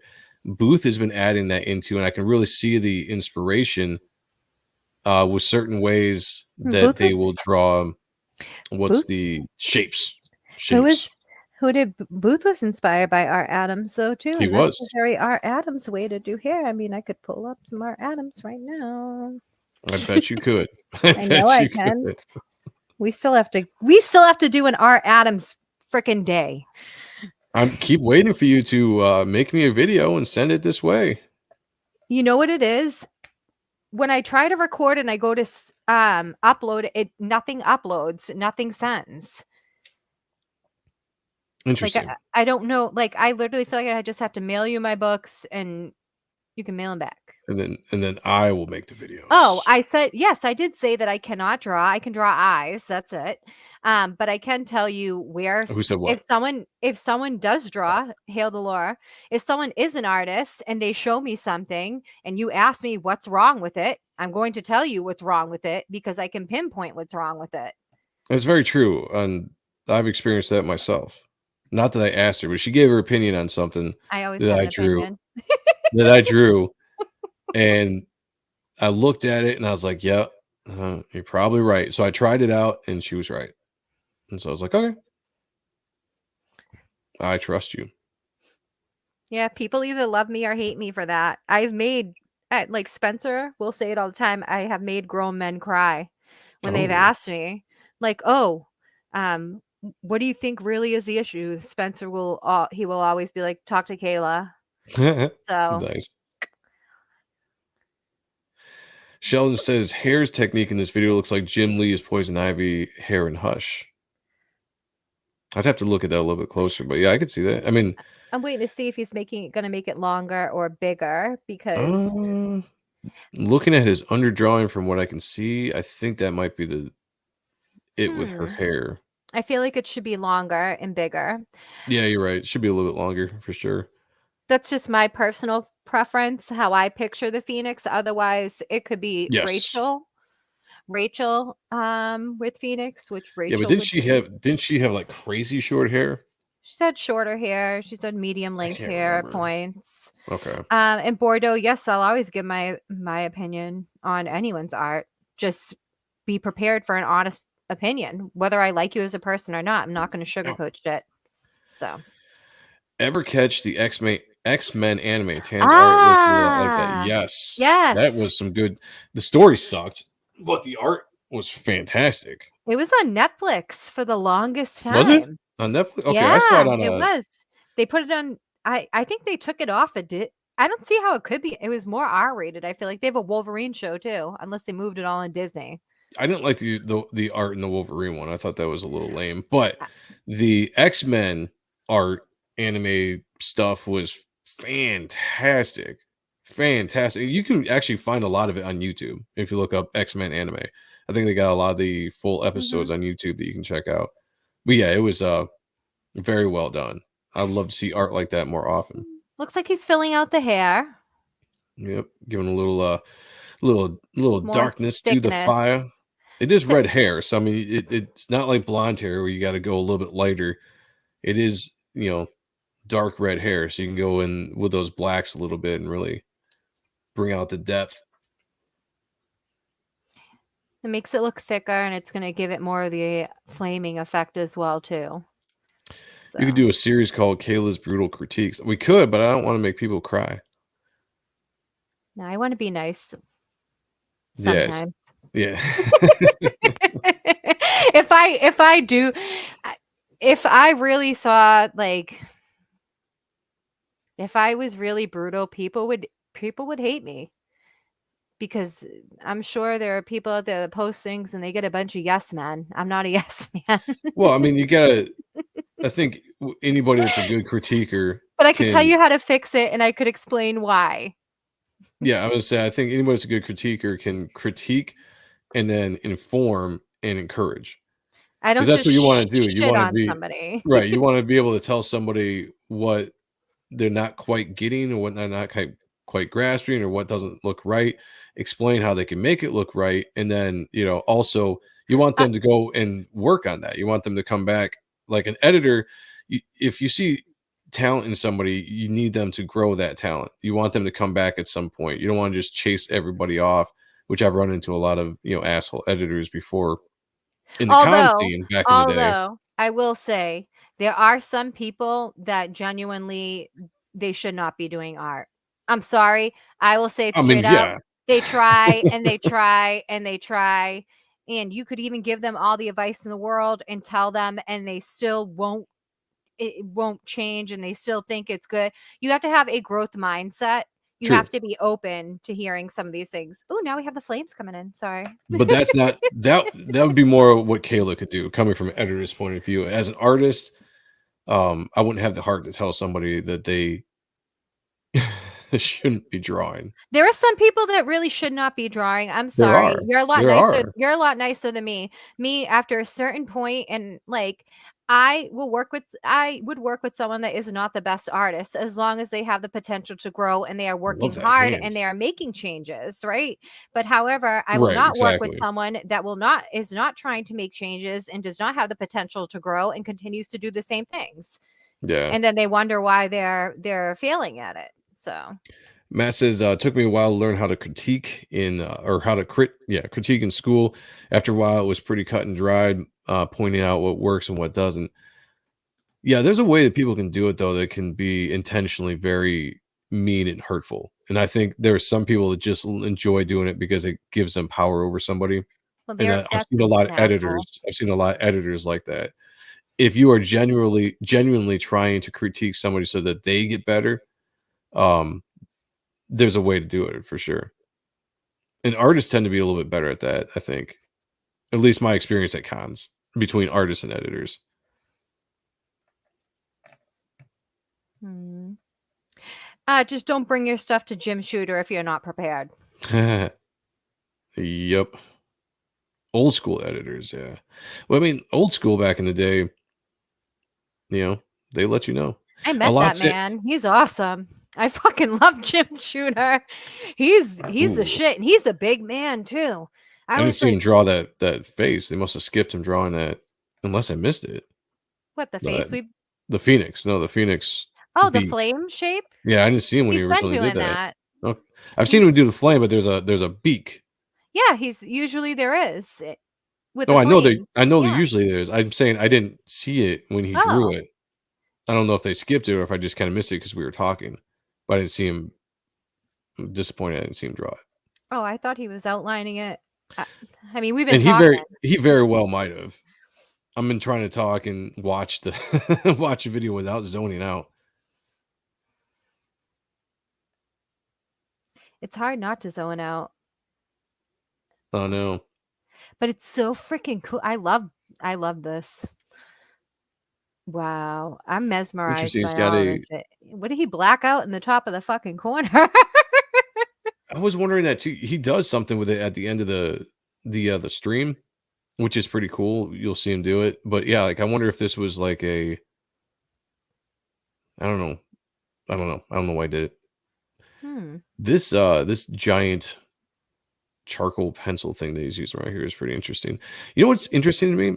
I don't see a lot of smudging, and that blows me away because I want to know what kind of lead he's using.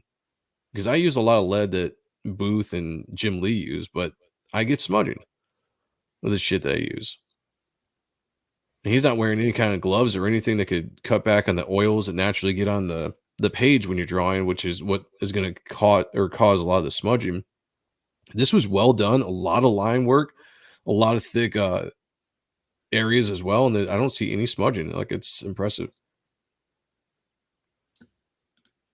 Who is this? Thought it was Joe. It is me. Wait, what happened? 3H. I don't think I've ever used a 3H. Maybe? Wait. No, I've used a 3H. Wait, what am I saying? You need to stop smoking. Regardless, though, it's pretty cool. Oh, yeah. That hand is awesome. I love that hand. Just enough of it drawn so it shows that he's disappearing. Well, I'm talking about his hands, not the characters. but no, she always has like cool hand poses, so it's always an interesting hand movement to draw. I'm just saying in general. Got you. Oh, I love that technique. Sheldon Martin just made me laugh. To be or not to be? No. The question. Philip Tan has no oils on his skin because he's a robot. Could be. Maybe I just have special oily skin. I don't know. But my shit seems to smudge a lot. Like, that's where I wear gloves and it still smudges. I love that white pen technique. Or is he erasing? He's doing some erasing, yeah. But wow, he just did all that work just to freaking erase that shit. And it's like freaking. Nope, that is a pen. I thought it was a white pen. That one's a pen, yeah. The bigger ones he was doing it with, that was erasing. Eraser. I did see that. But yeah, you're right. He is going in with a white pen. That's pretty cool. I love that. Now, Philip Tan comes from an era where you did cool hand poses. Like, the 90s were great with hand poses. Like, everybody threw their hands, and Jim Lee and all of them did some fantastic hand poses. And we don't get enough of these awesome hand poses. Why isn't he finishing the hair? It's driving me nuts. Well, it's just a commission, so it might be. But then again, I mean, if she is, in flame, so he's leaving a lot to be. You can see her hair. No, I definitely see into that. the flame. I personally would have liked to see him just darken up the tips of the hair a little bit more into the flame. Whoever would have to ink that, I would feel fucking bad for them. I think I've seen it inked. I'm gonna try to find it real quick. Who inked it? Because I don't know. I'm gonna try to find it real quick. Did he ink it himself? Did they go back and bring it to him? It was a known inker. That's very Art Adams-ish to me. I love that. That was great. He's amazing. All those freaking lines. Holy shit. He literally cross-hatched that whole thing in the squiggly line thing. So exciting. I'm sorry. No, that's why I like doing these videos for our take, for what we enjoy here, but for also anybody that's curious on how comic books, like how an artist draws, and there's so many great, awesome techniques. All right, that is not it. It's very similar. Let me see. I know I've seen it. I know I've seen somebody ink that. I need to see who inked it. I want to know what pain that was for them. Can you imagine how tedious? Oh yeah, absolutely. It's got to be. There's so many freaking lines in that. No, this is gonna bug me if I can't find this, because I have absolutely seen it inked. There's actually quite a bit of inkers that will work on Philip Tan art, because he's a fun artist. I think he'd be fun to ink if you were an inker. And people do a great job too of bringing that out. Like, I've seen Adelsa Corona ink certain things at Philip Tan's. Well, that's Adelsa Corona. Well, you got to be a good inker. Like that's like, there's no way around it. You got to be a good inker to ink stuff like that. I've seen Bat ink some stuff at Tan's on commissions. Sandra Hope could do Um, it. she probably could, yeah. She's Yeah, I fucking wouldn't want to good. see just an amateur inker do it. I don't think they'd be able to do it justice, but an inker that knows what the hell they're doing is going to make it look awesome. And I can't seem to find it. Maybe I'll see if I can search for it sometime during the You'll week. have to I'll send it probably to forget. me. Yeah, I'll probably forget, but if I don't, somebody remind me because I know I've seen that particular one inked before. Well, actually, let me just look up a Delsa Corona. You think he inked it? He's inked some Phillips. I don't know if it was that or not, but That, if he did, it should pop up in his hold on, stuff. you're fading on my side. I gotta stop camera for a second. Okay. Let my internet like recharge. It just went down to 2 bars. Oh no, 2 bars. It's not good. No. Am I roboting at all? No, you sound fine on this end. Oh, okay. It doesn't sound good on my end for some reason. Not you. It's me when I'm talking. It sounds like it's roboting on my side. It's because my internet. Damn Comcast. Yeah, that sucks. Actually, wait. Do I have Comcast? What do I have? I have Xfinity. That's what it is. Yeah, that's Comcast, but we Oh, have shit. we have Massachusetts Comcast. Okay, It's maybe like that's what it is because mine is actually trash. also pretty damn good. Okay, I'm not seeing it here. Jeremy feels my pain when he streams. Does He he have gets it. the Xfinity Comcast too? Yeah, Massachusetts freaking Comcast. Apex Comics, if I was a robot, I would be way better looking. I'd be like really good looking if that's the case. And I Watch would out. be able to give myself artistic talent. It's true. You think fucking AI is something? If I was a robot, what I would be producing? Shit. All right, I'm gonna look up one other person. I'm gonna look up Bat's work because I've seen him do some Phillips stuff too. If I can't find it, then it'll be a lost cause for tonight. I don't want to keep on doing this Well, then while it's we a got the lost chat cause. rolling. Yeah, I think it's gonna be a lost cause. But So, guys, real who quick. should we find a drawing video of next? It should be Art Adams, right, guys? I was just gonna say, don't let her ask the question because she'll just tell you Art Adams. We can do Art Adams next week because I know you've been chomping at the bit to do that. And obviously, I've got so many other names. I feel like front, we should. So let's I feel just like do we Art should find Adams. 2 of them. We should find him digitally digitally drawing something, and him pencil drawing something, because it's Art Adams. Just Yeah, depending on how saying. long they are, we could definitely do 2. We could speed them shits up. We could. The only thing I don't like speeding it up too much because then you lose kind of it might be boring for some people, but like this one was, I sped it up just a little bit. So it went from an hour video down to about 34 minutes, but it wasn't sped up to the point where we couldn't see what he was doing. Cause some of the stuff, like if you do too fast, like all that shit that Tan was doing would have just been like, we would have lost watching the cool technique of it. That was the stupidest noise I've ever made in my life. Don't clip that. Okay. It sounded like a gunshot. Lost cause. I'm not looking for it anymore. Can't see it. It is what it is. Sean Gordon Murphy. What are we saying in here? Oh, That's who you want to see. people that Okay. they want to see. Frank Choi or Cho. Frank Cho. David Mack. Nick Bradshaw. Yeah, Stuttering Joe. Yeah. Well, it wasn't stutter. I was trying to be like, I don't know what I was trying to do. Holy shit. What? I can't find an Art Adams video that's under 15 minutes. I'm looking right now. There's a 9-minute one of him drawing Dark Phoenix, but we just looked at Dark Phoenix this week. I don't mind long videos. Like I'd rather a video that's like 30 minutes or something like that. They do have one that's 30 minutes. They have a 5-minute one from Art Rush that he's obviously sped up. They have I can always slow it down too, though. Honestly, I could put it in a program and slow it down if it's too fast. Capullo. I don't know if how many videos of Capullo are out there of him drawing?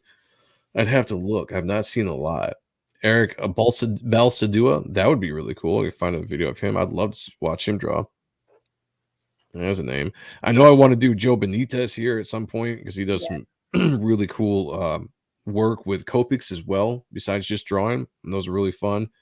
Well, you know, if you can find a good art one that you want to, Art Adams one that you want to watch, we'll do Art Adams next week so we can get it out. so Get we it can, out of my system so we can until I get it out of your complain again. system. That's right. Until I complain next month.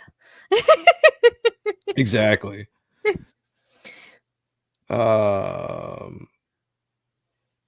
Bordeaux wants us to play this Hiraraki Samurai drawing stuff. Let me see what you're doing here. Eric Balsuda. Yeah, eBass would be fun. Yeah, that would be fun. I'll take a look at that, Bordeaux. We'll take a look at that at some point. Interesting. He has this video of the Green Goblin, and he draws lines so fucking straight. I'm like, he does a messy line here too. How this man is just incredible. Art Adams is who she's talking about, everybody. Just so you know. Portaccio would be fun. Yeah. Oh yes, that would be fun too. But I'd love to find something like old Portaccio drawing. And not like recent, like something, but I don't know if he's got anything from back in the day. I don't know. Well, look. There is a 54-minute long video where he digitally is inking something and explaining it the whole time. That's awesome. Yeah, it is. Some people are hard to find. I wanted to see Silvestri pencil and only found brief con stuff. Yeah, there's only so much Silvestri stuff out there.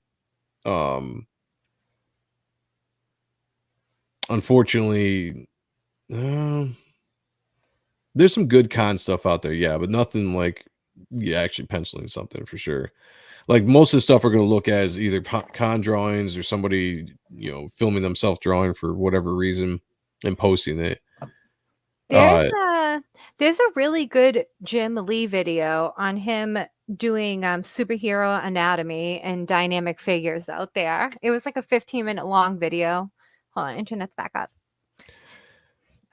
That's pretty interesting and educational. Perth Comics says play a Liefeld video and lure Malin in here. Yeah, I mean, I would love. I mean, Liefeld's got some cool videos.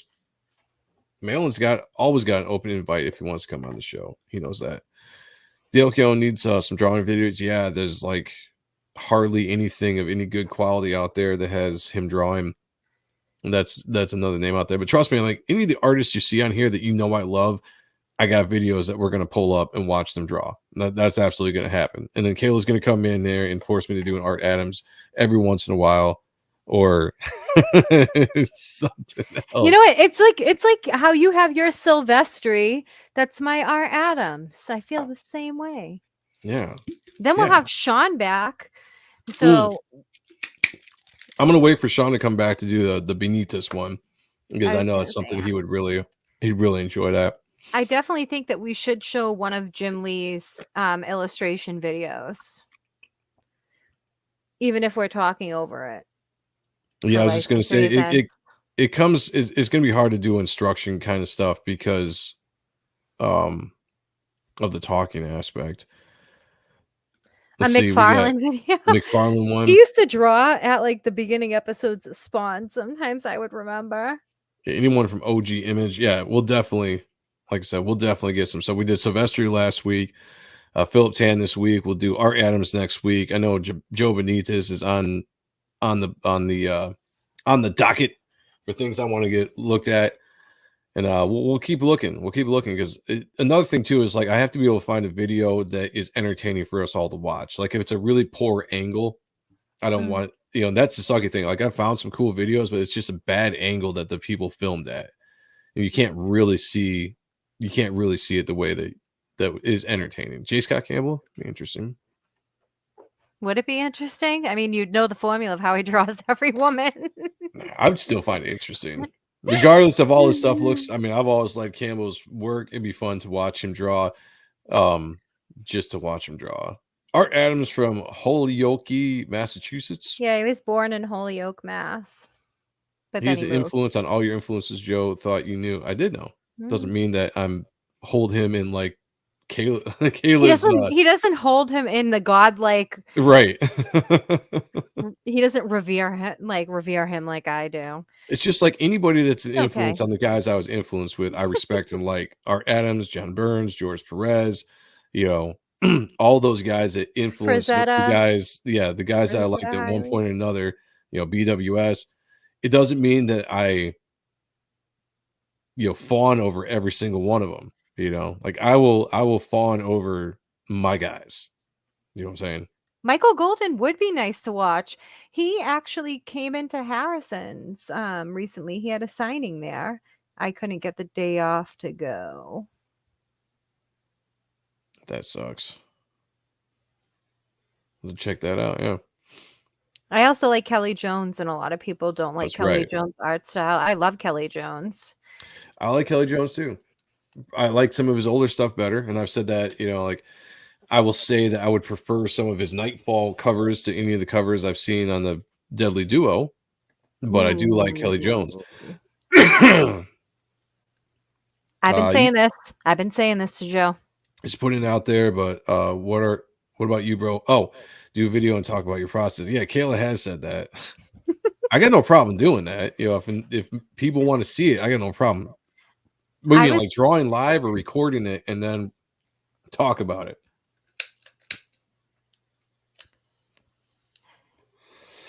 Because either way, I'd be down to do it if people wanted to see it. Art Adams is like your favorite artist, but a generation too early for 90s kids, in my opinion. Yeah, I would say, I mean, that's a good, yeah, because it took me a long time. I'm a 90s kid. I was a 90s kid, but I grew up exposed to comics very, very early. Mm-hmm. So, yeah, and it has you grew up with your my dad's you collection. grew up with your father. Yeah, you grew up with your father already collecting comics. I was the first person in my family to read comics, so it started with me. So I discovered everything from ground floor up, and it was the current people. And it took me a while to get into like the history. Ooh, and the names. A John Buscema, big John Buscema drawing. If I could find one of those too. I think he's got a few stuff out there. I think he's got like a he must have Beta a Ray Conan Bill one out there. He's got stuff out there. Yeah, stuff to talk and draw well in the zone. But that's just it. It is. I mean, I can do it, but not as I would have to draw something. I'd have to record something like this, and we would watch it, and then we could talk about the process. That would probably be easier than me drawing live because I would be zoning out from the chat. I've only drawn live a handful of times. And a lot of times it's just been quick sketches that's not a big deal. Interacting with the chat. We need to get Sal on here for the ink along though. We do. I'm just I've been in contact with him. We're trying to plan it schedule wise. Yeah, we're trying to plan it schedule wise for everybody involved. But we are trying to plan on getting Sal Regula back in here and doing a live inking demo and actually be inking a page of Reaper Destroyer. So that would be really cool. Looking forward to that. He's an awesome dude. Man. He's an awesome dude. Oh, yeah. Thank you for bringing it up. Yeah, Jason Pearson, rest in peace. That is sad news. Gone way too early. I can't remember. Young. Yeah, I can't remember the exact age, but I know he's way too young. So I haven't seen that going around. So yeah, rest in peace. Sal saved my life inking digitally. Yeah, there you go. Was it a heart attack? I thought I heard it was a stroke. But regardless, it's just still tragic. Yeah, I think Jason Pearson was like 50 or 51, 52 maybe. Body Bags was an extremely cool book. I don't know if I read it or not. I feel like you might have. What is it? Body Bags? Yeah. I feel it was a whole franchise. Oh, yeah. It was a franchise. Body Bags came out for Dark Horse. It was a Dark Horse's like Blank Noir. It was like its own imprint. I'm gonna look it up. I think I know what you're talking about now. It was Yeah, let me started look it by up. the Gaijin Studios. I don't think I ever read it, but I know what you're talking about. Yeah, he had members like Stell Freeze was in it, Adam Hughes, Dave Johnson. He did stuff for Image too. Yeah, that's what I knew. Jay. Okay, yeah, I know what you're talking about now. Body Yeah. bags. So, Okay.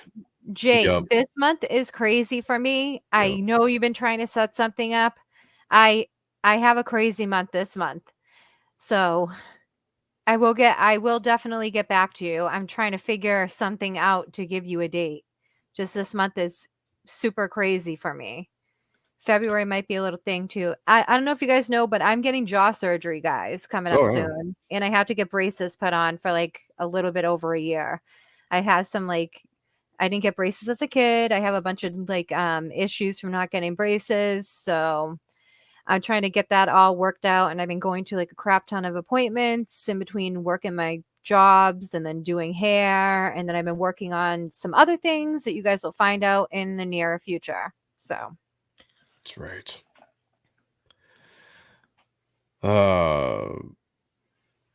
Jaros the body bags was awesome, and his Savage Dragon work was the best. I guess must have been a time when I was out of comics because I don't remember that at all. That's cool. I'll have to look that up. I feel like you'll know it when you see it. The Savage Dragon stuff or the body bag stuff? Because I recognize as soon as I saw the body bags, I recognized it right off the bat. Both stuff. I think you'll All know. right, let me look up his Savage Dragon. Stuff. But yes, Jay, I will get back to you once I figure out something. I will come on your show. Do not worry. Oh, yep. Okay. Yeah, I guess I have seen this. I don't think I ever I knew bought you it, did. but I've seen the images. Okay. All right. Very cool. I knew you did. That one. Nice. That was pretty cool. Huh. Yep, I remember that. Didn't buy it, but I do remember it. His Wolverine looks awesome. Pull it up. Oh, jeez. He drew, he drew something in the. He's a very talented. There was like the artist. very, very, very highly regarded 1993 Uncanny X-Men annual he drew in.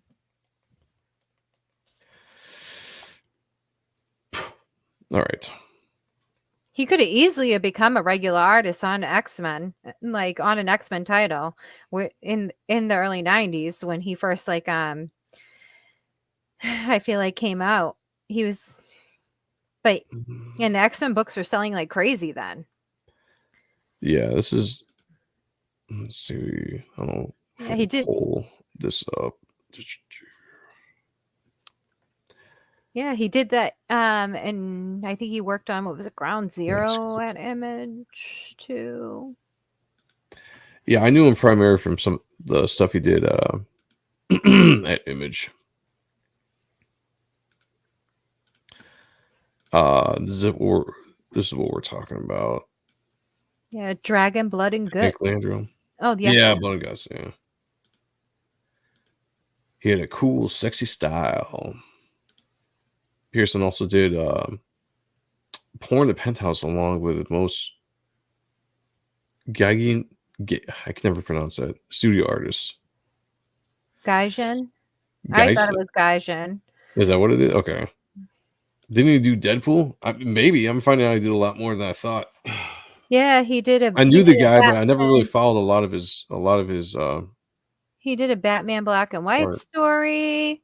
He did a Grendel book too, I think. Grendel. I used to love that character back in the 90s. He did a Robin. Punisher, Jay's saying. Yeah. Henry says, I was just looking up some of his commissions. There's a great Psylocke piece. Yeah, he did a shit ton of Deadpool covers. He even did a Deadpool miniseries, I think, too. Perth said, not a huge fan of the guy. His mouths were too big. Definitely a stylized artist, you know. He didn't really have any long runs on anything, did he? You guys know a little bit more about him than I do. Not really that I can think of. I think, he's most famous for doing his body bags thing. Yeah, I So, forgot about that book until I saw it. That's crazy. But yeah, it's very tragic, very sad. So very sad. However, prayers out for his family. yeah, prayers to his family, but I would also say, like, he's immortalized in his artwork. Mm-hmm. So that is a beautiful thing. Mm-hmm. So That is for sure. I only knew him from body bags. Yeah, I'm discovering even right now that of how much he's actually done, because I knew him from a few things. Yeah, definitely prayers to his family. All right, guys, we're gonna get out of here. Thursday is the return of Ott and Stuff. Sean Ahrendt, my brother, is coming back 8 o'clock on this channel this Thursday. We're gonna just chill. It's gonna be a chill stream. I'm gonna invite some friends on, and we're just going to welcome Sean back to A&S. And then starting next Thursday at 8 o'clock here on this channel, we are going to be doing A&S again every week on Thursdays. Next week on Appreciating Comic Book Art, we're going to look at Ronin Book 2. Frank Miller's cool. Ronin, drawn by Philip Tan. And there's another artist in here too that I actually liked. So we're going to check that out. Yeah, we're going to check him out as well. And we will look at it. Art Adams drawing something. Kayla's going to find it for us. That'll be next Tuesday. I hope I can find something. I hope I can find something. Well, if not, there's always backup plans. There's always backup plans if you can't find something. So don't worry about it. I'll find something. Yeah, Malin got his cover today. Yes, he did. Or yesterday. Yesterday, he got his cover yesterday. Yeah. Finally. I don't know when he's going to show it off, but hopefully soon. And that second chance will be dropping, imagine, pretty soon. I got to figure out when he's doing his second chance, because I don't want to do the launch of the supplemental book and the Reaper Destroyer campaign if he's doing it at the same time. So I got to look out for that. But yeah, that'd be really cool. So what are you doing next, Kayla? Where can we follow you? My Twitter's right here. Oh, there you go. Simplest answer. And I'll be here next week with you. Oh, I'll be here on Thursday to celebrate Sean coming back. Yes, you will be here. Yeah, I will be here for a little bit. Yeah, other than that, I mean, you got any Death Curse shows coming up? No, because of what I'm working on some stuff. So okay. I gotta wait, and then I'm gonna start contacting about interviews again. That's why I haven't gone on anyone's shows, really. I mean, and then there's also the possibility that I will be on Jeremy's channel to talk about The Last of Us or House of the Dragon or something. I gotta check out The Last of Us. I didn't watch it yet. Well, the previews haven't really exactly wowed me, I guess. It's like it looks good, but it also looks like it could be bad. So I don't know. I'll check it out. I played the video games. It was good. Was it good? All right. I'll check it out. Yeah, it was good. They paid great respect to the video game. So Centric. Oh, I had a hard time that time around. So, great stream, Joe. You have a professional radio voice. Sound good, man. Well, thank you. Appreciate that. I sound like Massachusetts. I will take the compliment, though. Thank you very much. Okay. All right. We got to get out of here, guys. We will see you all Thursday at 8 for Ott and Stuff. Until then, be good with each other, to each other. And as always, picture me naked. Talk to y'all later. Peace.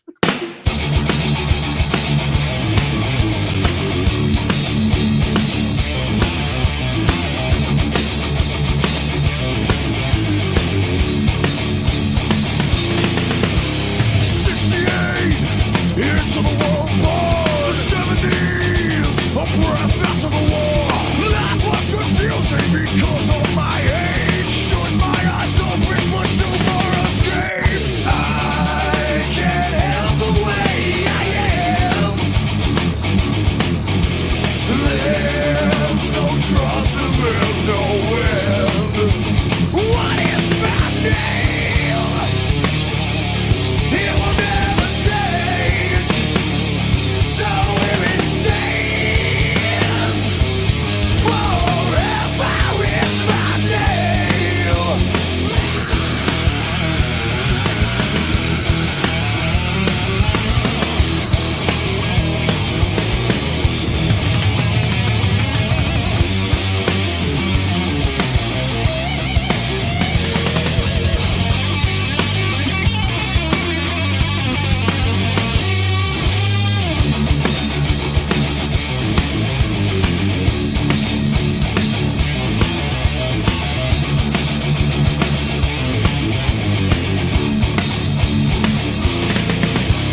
Do you know who this is? Oh, this is Mark motherfucking Silvestri.